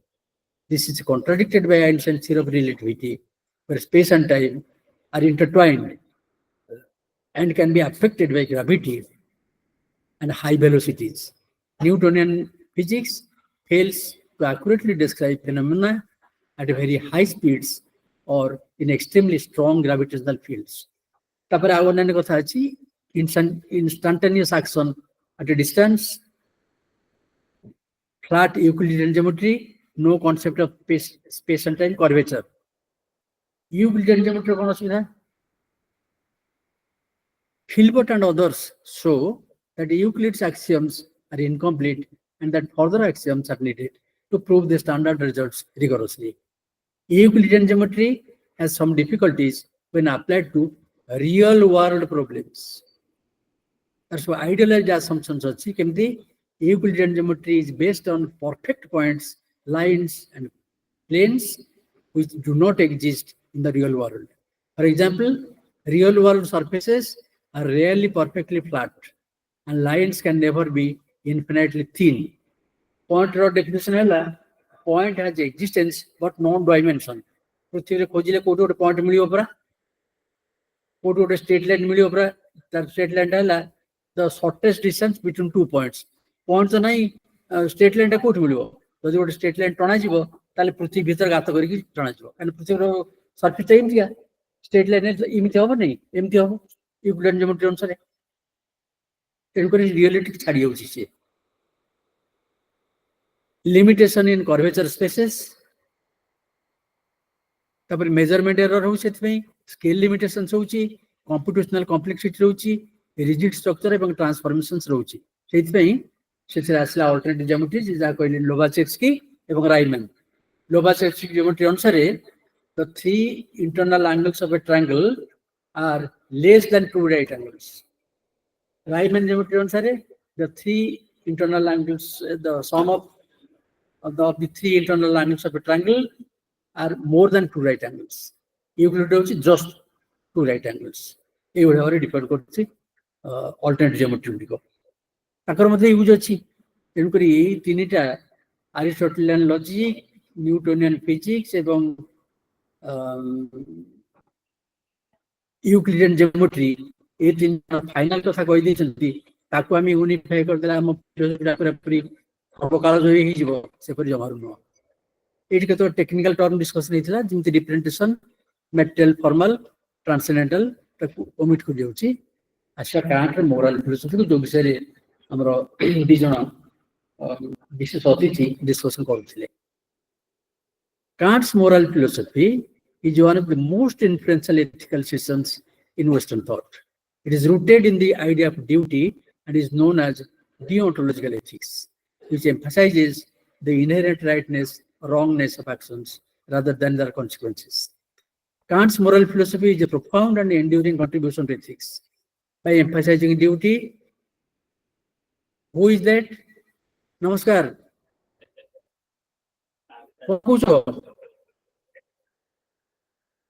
This is not coherent with the discussions taking place here. Kant's moral philosophy is a profound and enduring contribution to ethics by emphasizing duty, autonomy. ମୁଁ ତ ନିଜେ ଆସିବା ମୋର phone ଆସିନି ମୁଁ ତ of କରିଦେଇକି ପକେଟରେ ପକେଇଛି ତମେ କଣ ଏତେ ଇମ୍ପୋର୍ଟାଣ୍ଟ ପର୍ସନ ସବୁ ବିବିଆଇପି କଣ କାଣ୍ଟର ମାନେ ମୂଳ ତତ୍ତ୍ୱରେ ଗୋଟେ ସବୁ ବିରୋଧୀ ଚାଲ. By emphasizing duty, autonomy, and universal moral laws, Kant offers a framework for understanding morality as grounded in reason and respect for humanity.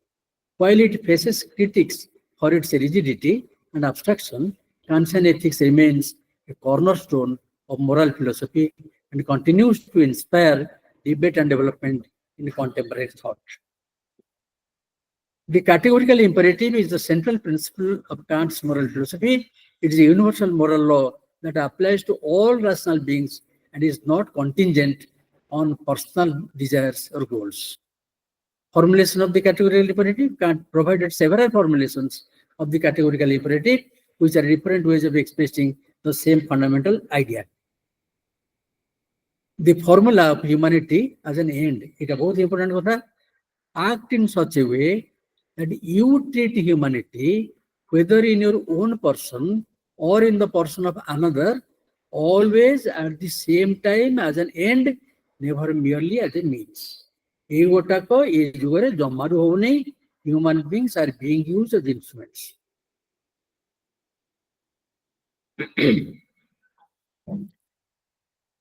Instrument use হওয়ার পুଣି অন্য দিগ ଅଛି সেটা ଆଉ ଟିକେ ପରେ ମୁଁ କହିବି. This principle emphasizes respecting the intrinsic worth of all individuals as rational agents. Example, exploiting someone for personal gain violates this principle because it disregards their inherent dignity. କୋଉ ସମୟରେ କହୁଛି ମତେ ସେ ୟୁଜ କଲେ ଆଉ ୟୁଜ କଲେ ତୁ କଣ କରୁଥିଲୁ? ତୁ ୟୁଜ ହବାକୁ ଦେଲୁ କାହିଁକି ନିଜକୁ? The formula of autonomy: act only so that your will can regard itself at the same time as making universal law through its maxims. ତମ will ଯଦି strong ଥିବ ତମେ ନିଜେ ଗୋଟେ moral law frame କରିପାରିବ for all persons to be followed at all times at all places. Political philosophy সেটা impact କରୁଛି, modern ethical debate କୁ impact କରୁଛି. ଆଉ ଗୋଟେ ପଏଣ୍ଟ କରିଛନ୍ତି ଭଗବତ ଗୀତା କଥାଟା. More often than not, the Kantian categorical imperative is compared with the Bhagavad Gita conception of niskam karma or karma phala sannyas. But I see a difference there. The conception of niskam karma is yoked or linked with a non-dualistic metaphysics as its basis in the Bhagavad Gita. Whereas the basis of the categorical imperative is a rational faculty of the universal human being who is an end in itself. যে মানুষ যে কাম করছি সে নিমিত্ত কাম করছি নিমিত্ত মাত্র একটি নিমিত্ত এটি ইনস্ট্রুমেন্টালিজম হচ্ছে আমি বুঝলে বা গোটে গ্রুপ গোটে ইনস্ট্রুমেন্ট ইউজ করছেন.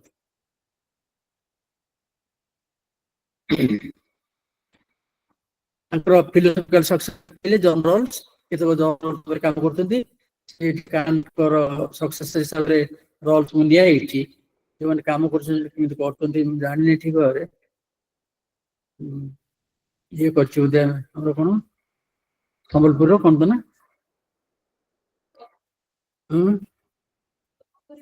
ଶୁଭଙ୍କରୀ କରିଛି. The categorical imperative and AI, artificial intelligence, important. Kantian moral philosophy offers a robust framework for addressing ethical challenges in artificial intelligence. It emphasizes universal principles, a respect for human dignity and moral duty. While its application faces challenges due to AI's lack of autonomy and consciousness, Kantian ethics remains a valuable foundation for guiding the ethical development and use of AI in society. These are the universal theory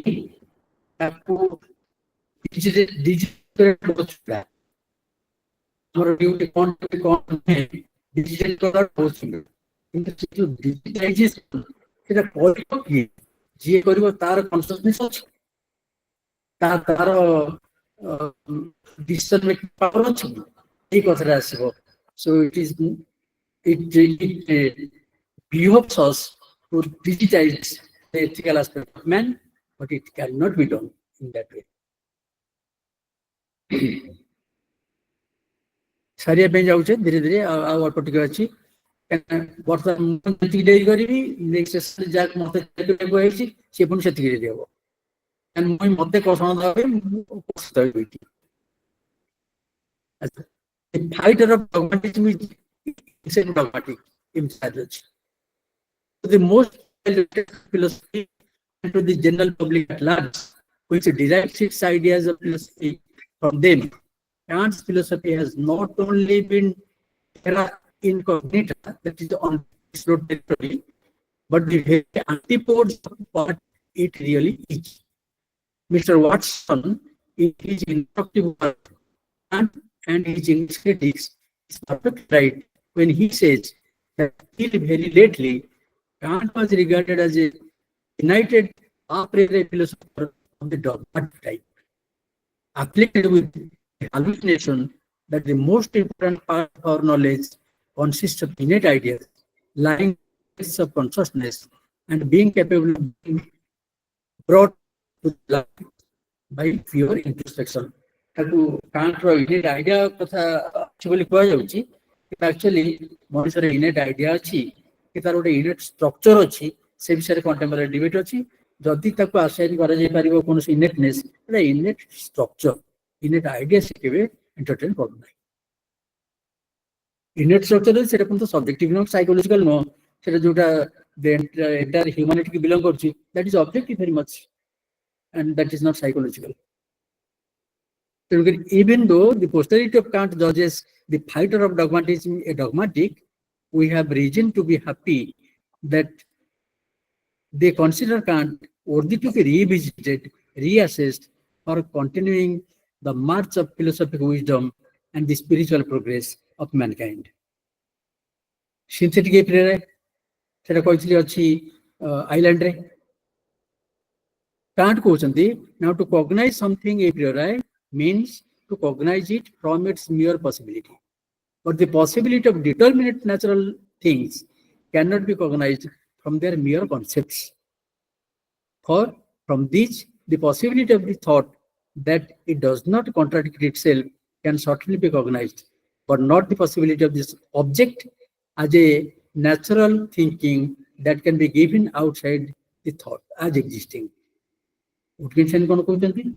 Wittgenstein सीधा सड़क refute करना तो कहाँ ना नहीं करी, किंतु जहाँ कहते हैं that tantamounts to a refutation of Kant's concept of synthetic a priori.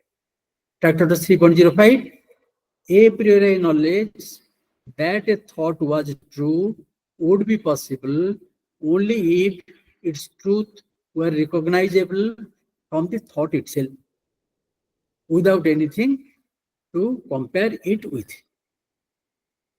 So synthetic a priori, so the a priori is synthetic. Tractate 5.634, no part of our experience is at the same time a priori. Whatever we see could be other than it is. Whatever you can describe at all could be other than it is. There is no a priori order of things.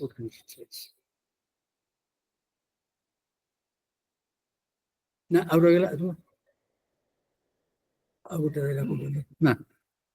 so thank you very much for your patient listening.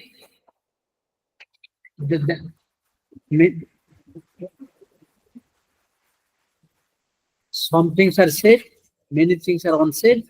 That is left for you to trust and find usable results. Thank you very much. Thank you, one and all.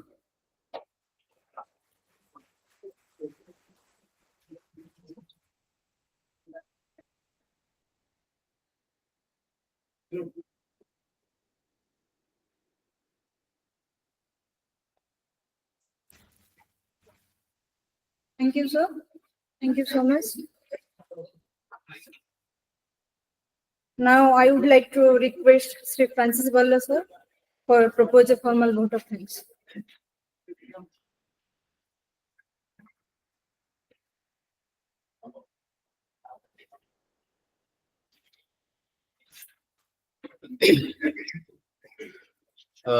Thank you, sir, for your extensive discussion on the topic revisiting Kant a century apart. We are really enlightened by thought, and it was a wonderful revelation.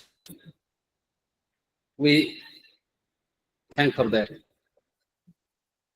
Ladies and gentlemen, as we come to the end of inaugural session, it's my great privilege and honor to thank all the invited guests for their presence. In addition to this, I also extend my heartfelt thanks to all participants and audience for their participations Once again, thank you very much.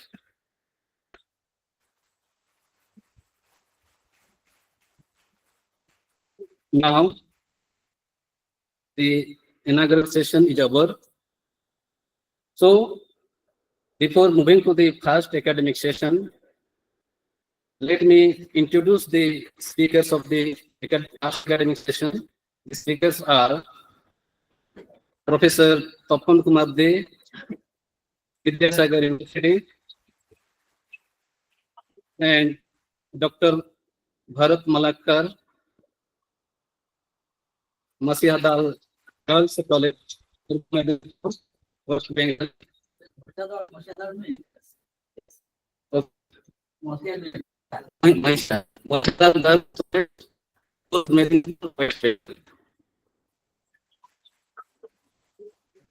The session will be chaired by Professor Ganesh Prasad Das.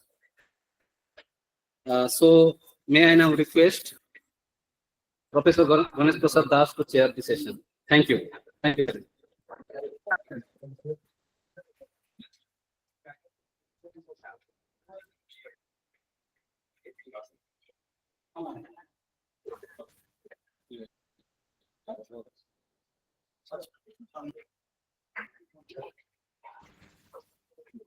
Thank you very much, Francis. I'm supremely happy that the first academic session is beginning. Two of my best friends of our neighborhood theaters.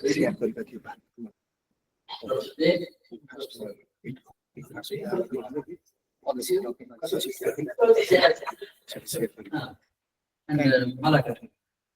So, without loss of time, without any ado, I would request Dr. Tapan De to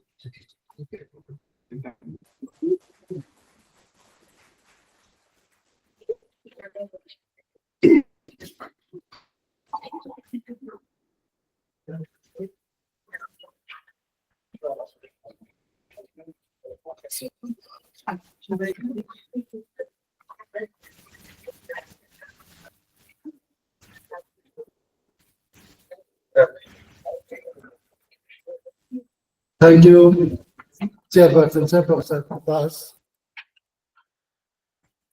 I think Professor Das is one of my mentors, as he used to visit our university frequently at Vidyasagar University.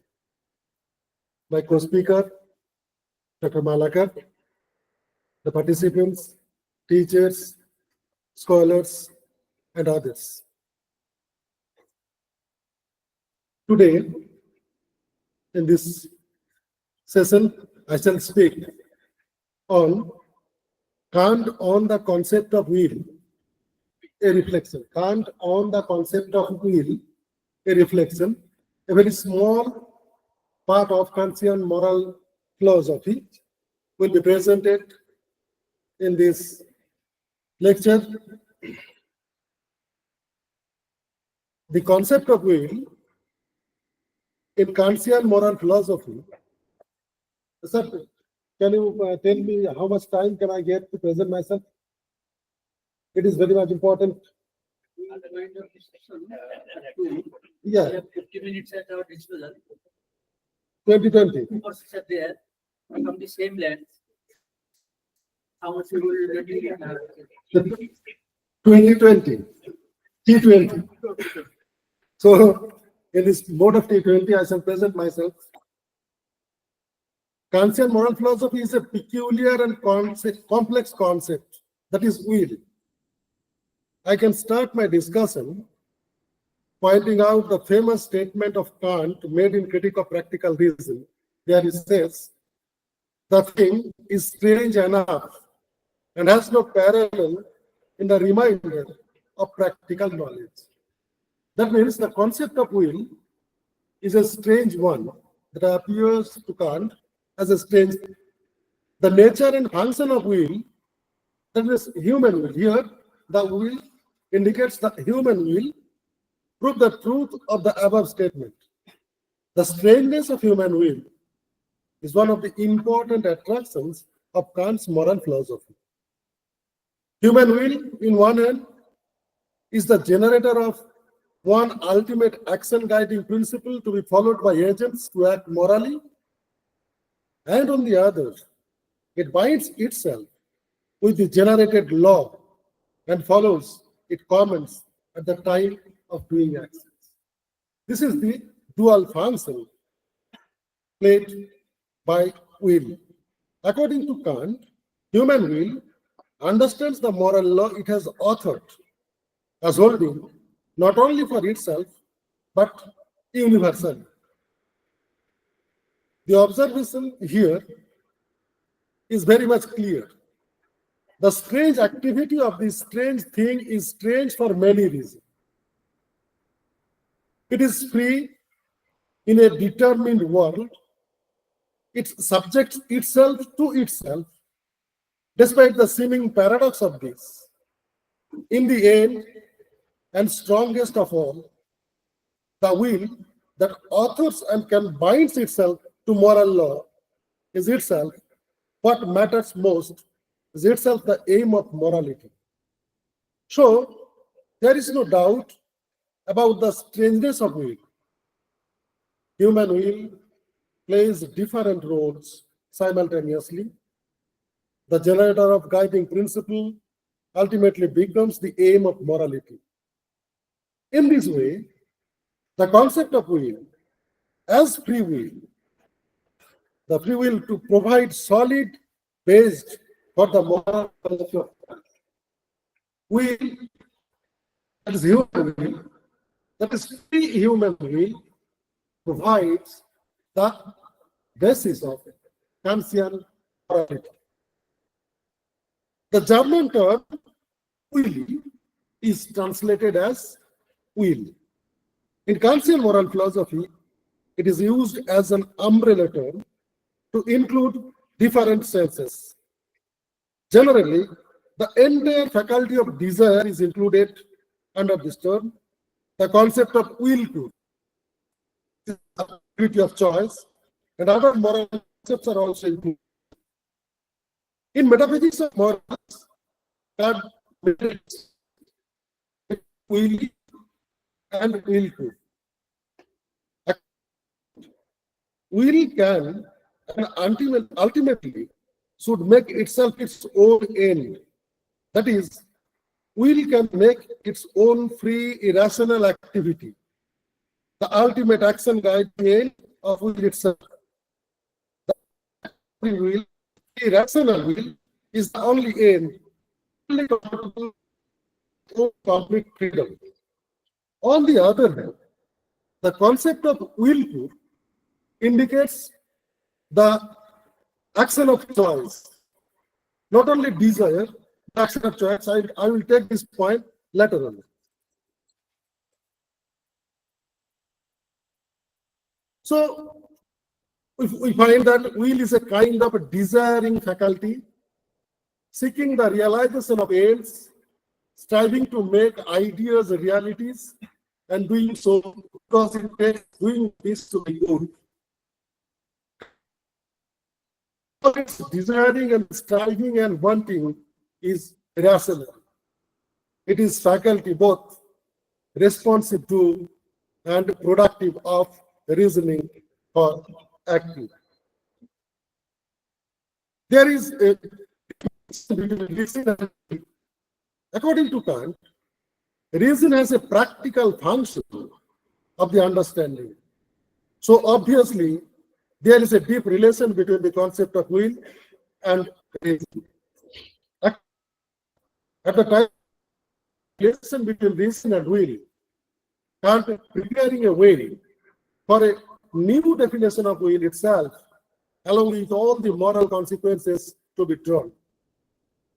That is, will is the faculty of acting according to a conception of law, which is not a product or a discovery of understanding, but of reason.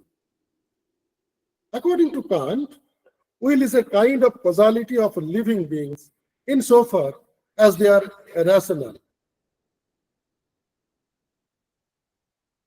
Again, he says, will is not directed to action, but immediately to giving laws for the maxims of actions.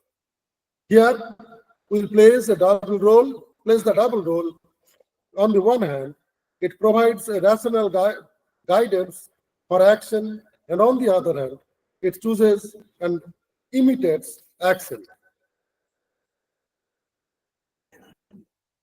What we need to notice here, just that Kant, in articulating a distinction between willful and will, describes a complete will that has both the capacity to choose and the capacity to give itself grounds for choosing. So the concept of willful is the capacity to choose, and will plus willful provides a complete project of choosing the things. Or to put it another way, a complete will is composed of both willful and will. Here we find an analogical method used by Kant to present the concept of will in a different way. Kant is showing here that his predecessors also used the concept of will, but he uses this concept in this connection completely in a different way from his predecessors. Kant's predecessors thought that will is nothing but only rational desire, which acts according to a clear representation of the object of desire. There also we find a difference between the lower and higher faculty of desire. Kant thinks that this type of thinking is not correct in connection with ethics. So he rejects this idea of will as inadequate to ethics and unable to offer a universal practical philosophy. Not only that, Kant finds some inconsistencies also with the views of his predecessors regarding the distinction between the lower and higher faculties of desire.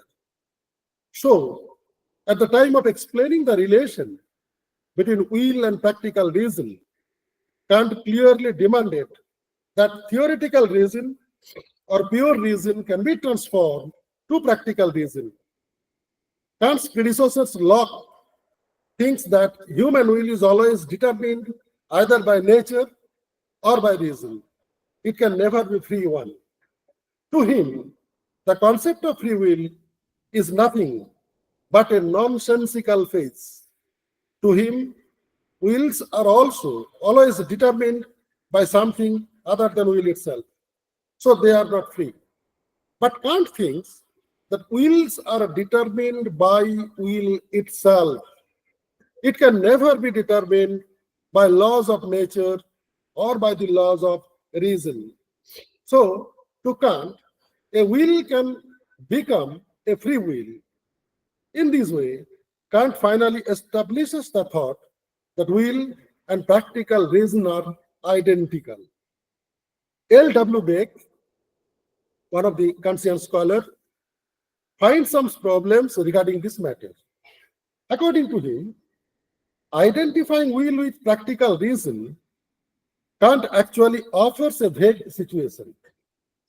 Theoretical reason, which demands an order in the totality of the data of possible experience, in practical, when through the order to project as possible, if such and such an action is executed, it becomes a determinant in behavior, whose dynamic component provided by impulses or desire. That is, theoretical reason provides the knowledge of the law, which can be applied in the satisfaction of desire, and insofar as it does so, it is practical reason. In this point, L.W. Beck observed that the following two statements indicates the same things.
ରଜନୀ କହିଲୁ ଶୁଭୁନି ବୋଲି ଯାଇକିରି।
Kant says, I have a clear and distinct idea of myself insofar as I am merely a thinking thing.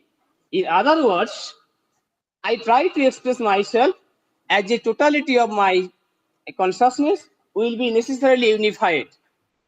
In Kantian philosophy, one of the central features of the mind is being unified in consciousness, which recently some contemporary philosophers like David Chalmers and Tim Bain also thinks that consciousness must be unified. They mention various types of unity in consciousness. Now I am going to explain in brief all these concepts of unity of consciousness. Next, varieties of unity. According to Tim Bain, the unity different kinds such as objectual unity or representational unity, spatial unity, subject unity, subjunctive unity, access unity, and phenomenal unity. For shortest time, I will skip the issue. Next, what is unity of consciousness? Kant's view. Kant discusses this point briefly in his critique of pure reason. In Kant's philosophy, consciousness being unified is a central feature of the mind. He uses several terms to refer to the mind, including self, mind, subject, thing, which thinks, and soul, etc. By unity of consciousness, Kant refers to the following line of thought: I am the subject not just of single state of awareness in a single representation, and I am the same subject of each of them. Next, the same unity is found in connection with action. The same subject is the agent not just of single actions, but of a great many actions, and the agent who coordinates and connects them is the single common agent of all them. Incidentally, he describes the term unity of consciousness, unity of apperception, absolute unity of the thinking being synonymously. Kant's intention about the unity of consciousness is synchronized. Kant explains the unity of consciousness through the process of synthesis of the mind. So, before discussing the deeper nature of the unity of consciousness, we should discuss Kant's explanation of synthesis. What is synthesis? By synthesis, Kant says, I understand the act of putting different representations together and of grasping what is manifold in them in one act of knowledge. We know that. So now a question, why synthesis? Why can't explain synthesis, introduce synthesis to explain unity? Because we know that in an empirical experience, both experiential and pure conceptual activities are involved. Experience requires both perception and conception. Following Kant, we can say that the faculty of understanding cooperates with the faculty of sensibility in every empirical insight. For example, let us take our direct experience of a table. When we see a table, our seeing becomes then unitary. Such unitary character of seeing is revealed through introspection. But the question is it possible to see the table as a whole? Next, the answer is no. Although by looking at the table, we can see some part of the table. Again, a question arises. How is it possible to introspect to see the table as a whole? In other words, perception of a table. But our reflective introspection reports that the perception or cognition of the table is multiple. Therefore, this contradiction in introspection cannot be denied. In this way, next, to overcome this difficulty, Kant refers to synthesis to explain the process of knowledge of multiple replicas of the in our minds. So now, question. According to Kant, synthesis has broadly two activities. It is the tying of elements together into a single object, or manifold content of a representation, and it is the tying the representation and their object together into one's knowledge. Next, representation. Now a question. So synthesis depends on representation. Now a question: how many representations are there? Do they occur at once? Do they occur consecutively? Answer. Actually, Kant described two types of representation. One is single representation, and another is global representation. For shortage, I skip the matter. Global representation. Global representation is defined as follows: a representation that has a number of particular representation and or their objects of contents as its single global objects. Kant's uses of experience and representation are closely related. He has spoken simply of general representation as a general experience, and in contrast to the representation of different objects is called global representation. It is this is a picture of image of representation. Now, in synthesis, we find three faculties or parts involved: locating something in time and often in space, associating current representation with earlier ones, and unification of the various elements of a representation or a number of representation under concepts. It is an image of mind synthesis, collection from Kant's website. Now, this synthetic activity or synthesis has three aspects. We therefore find the threefold synthesis necessary in all knowledge.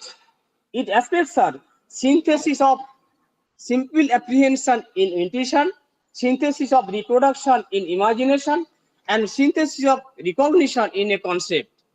These three aspects point to three subjective sources of knowledge: sense, imagination, and understanding, respectively.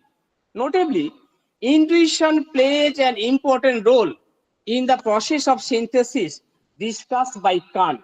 Naturally, before explaining the different stages of synthesis, before explaining the different stages of synthesis in intuition, we should have a clear understanding of intuition as interpreted by Kant in his critique of pure reason. It is an image of synthesis, intuition. And intuition is a kind of presentation in which an object is presented to the human mind. More specifically, it is a cognition, a presentation with consciousness, which refers to objects. He defines intuition as representation through unique objects only. It is a graphical structure of representation, consciousness, unconsciousness, intuition concept.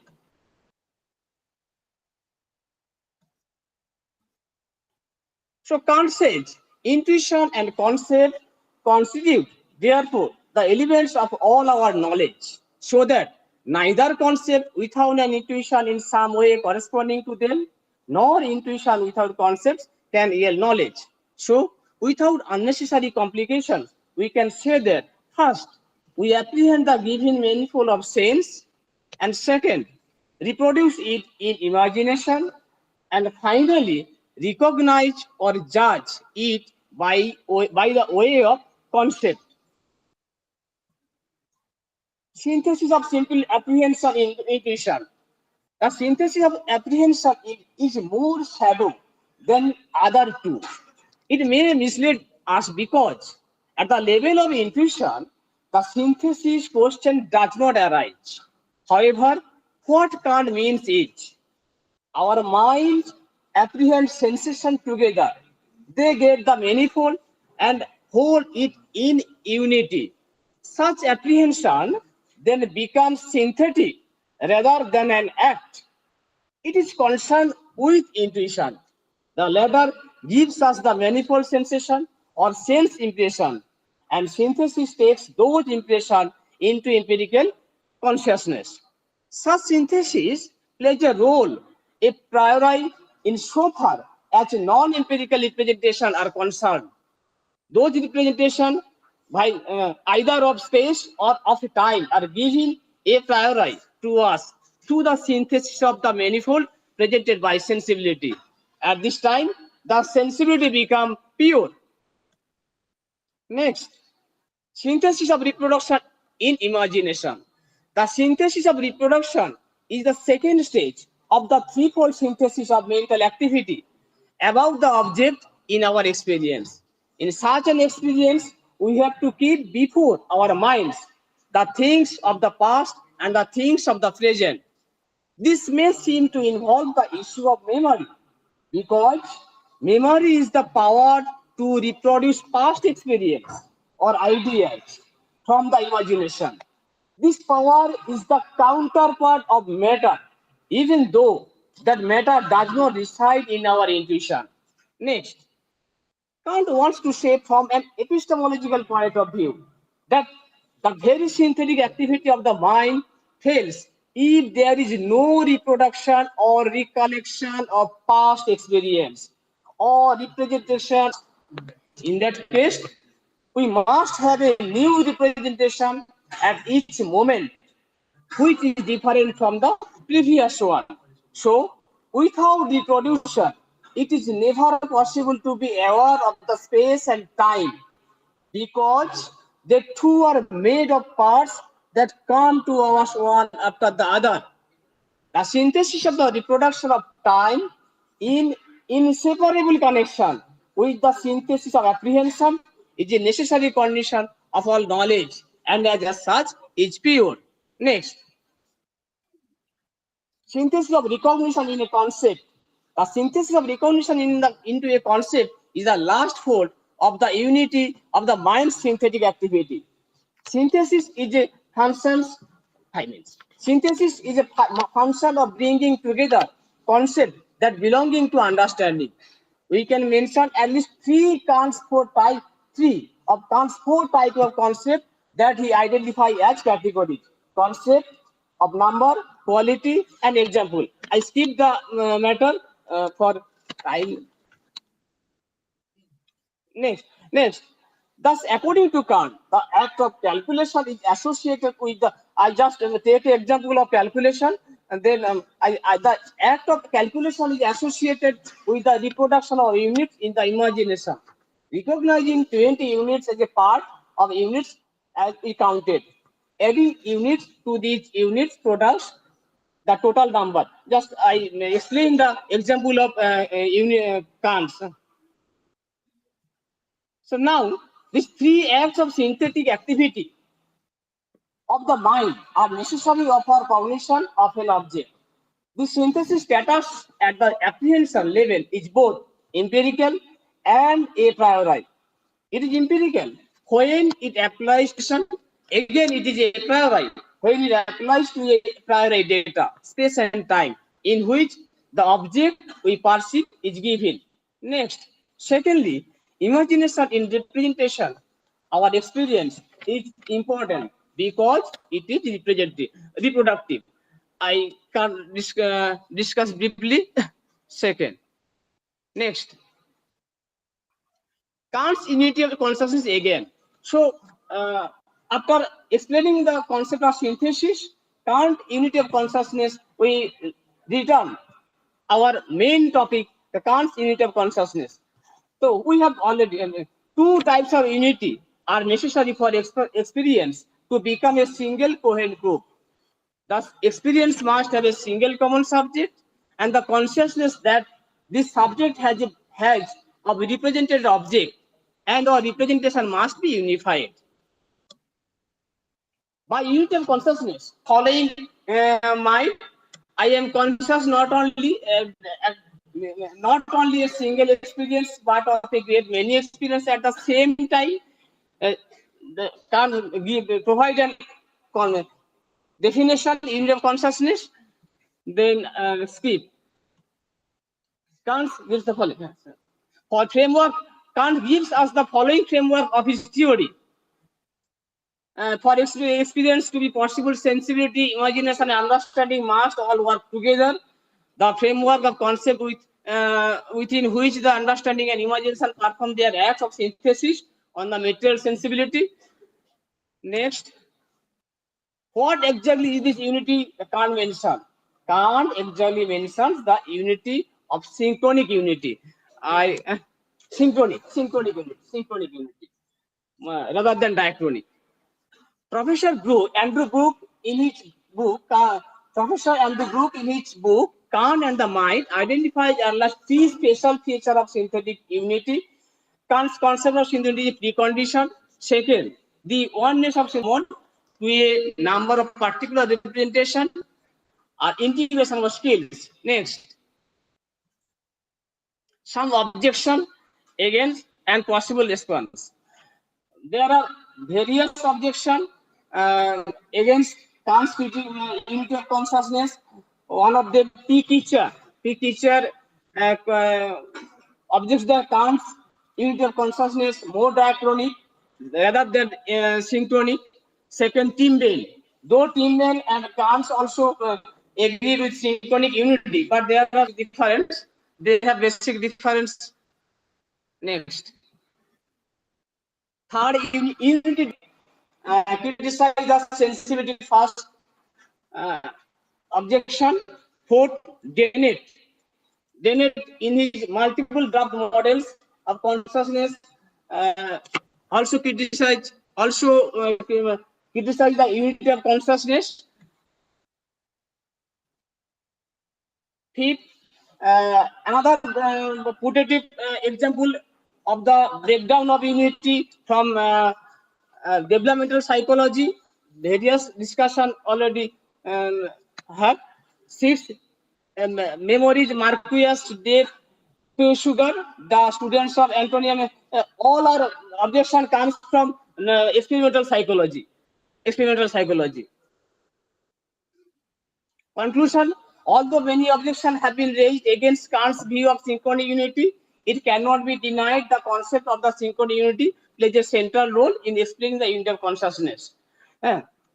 Overall, I just concluded a great influence of Kant's concept of unity of consciousness in cognitive science.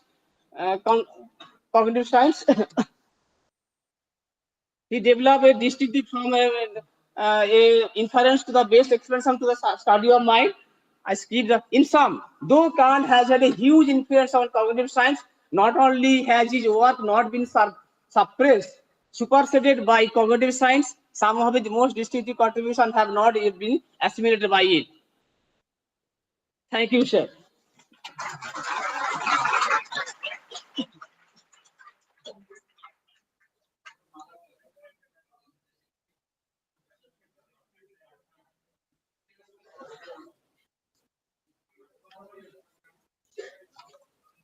Actually, I am not a Kant scholar. For my invitation of my, I come here.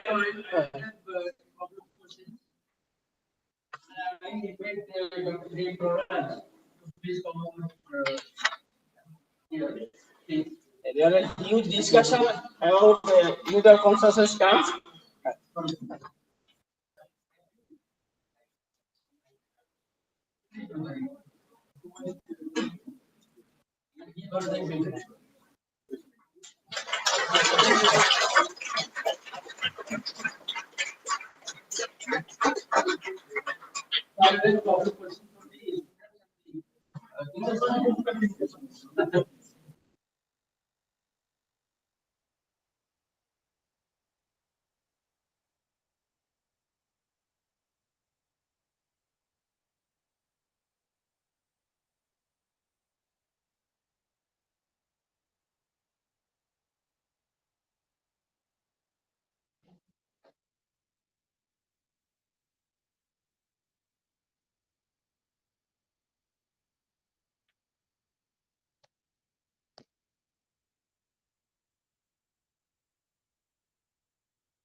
ঘ্যানটা খারাপ হয়েছে না ভালো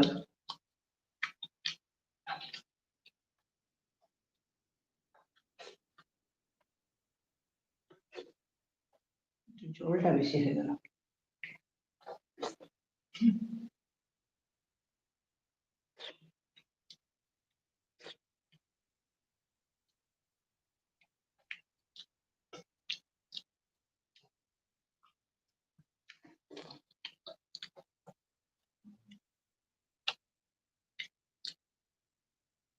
ঘ্যানটা পুরো ভালো করে খাও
ঝোলটা বেশি দেয়নি তবে নিবি একটু ঝোল না না তো পানীয় ডাল ভালোবাসি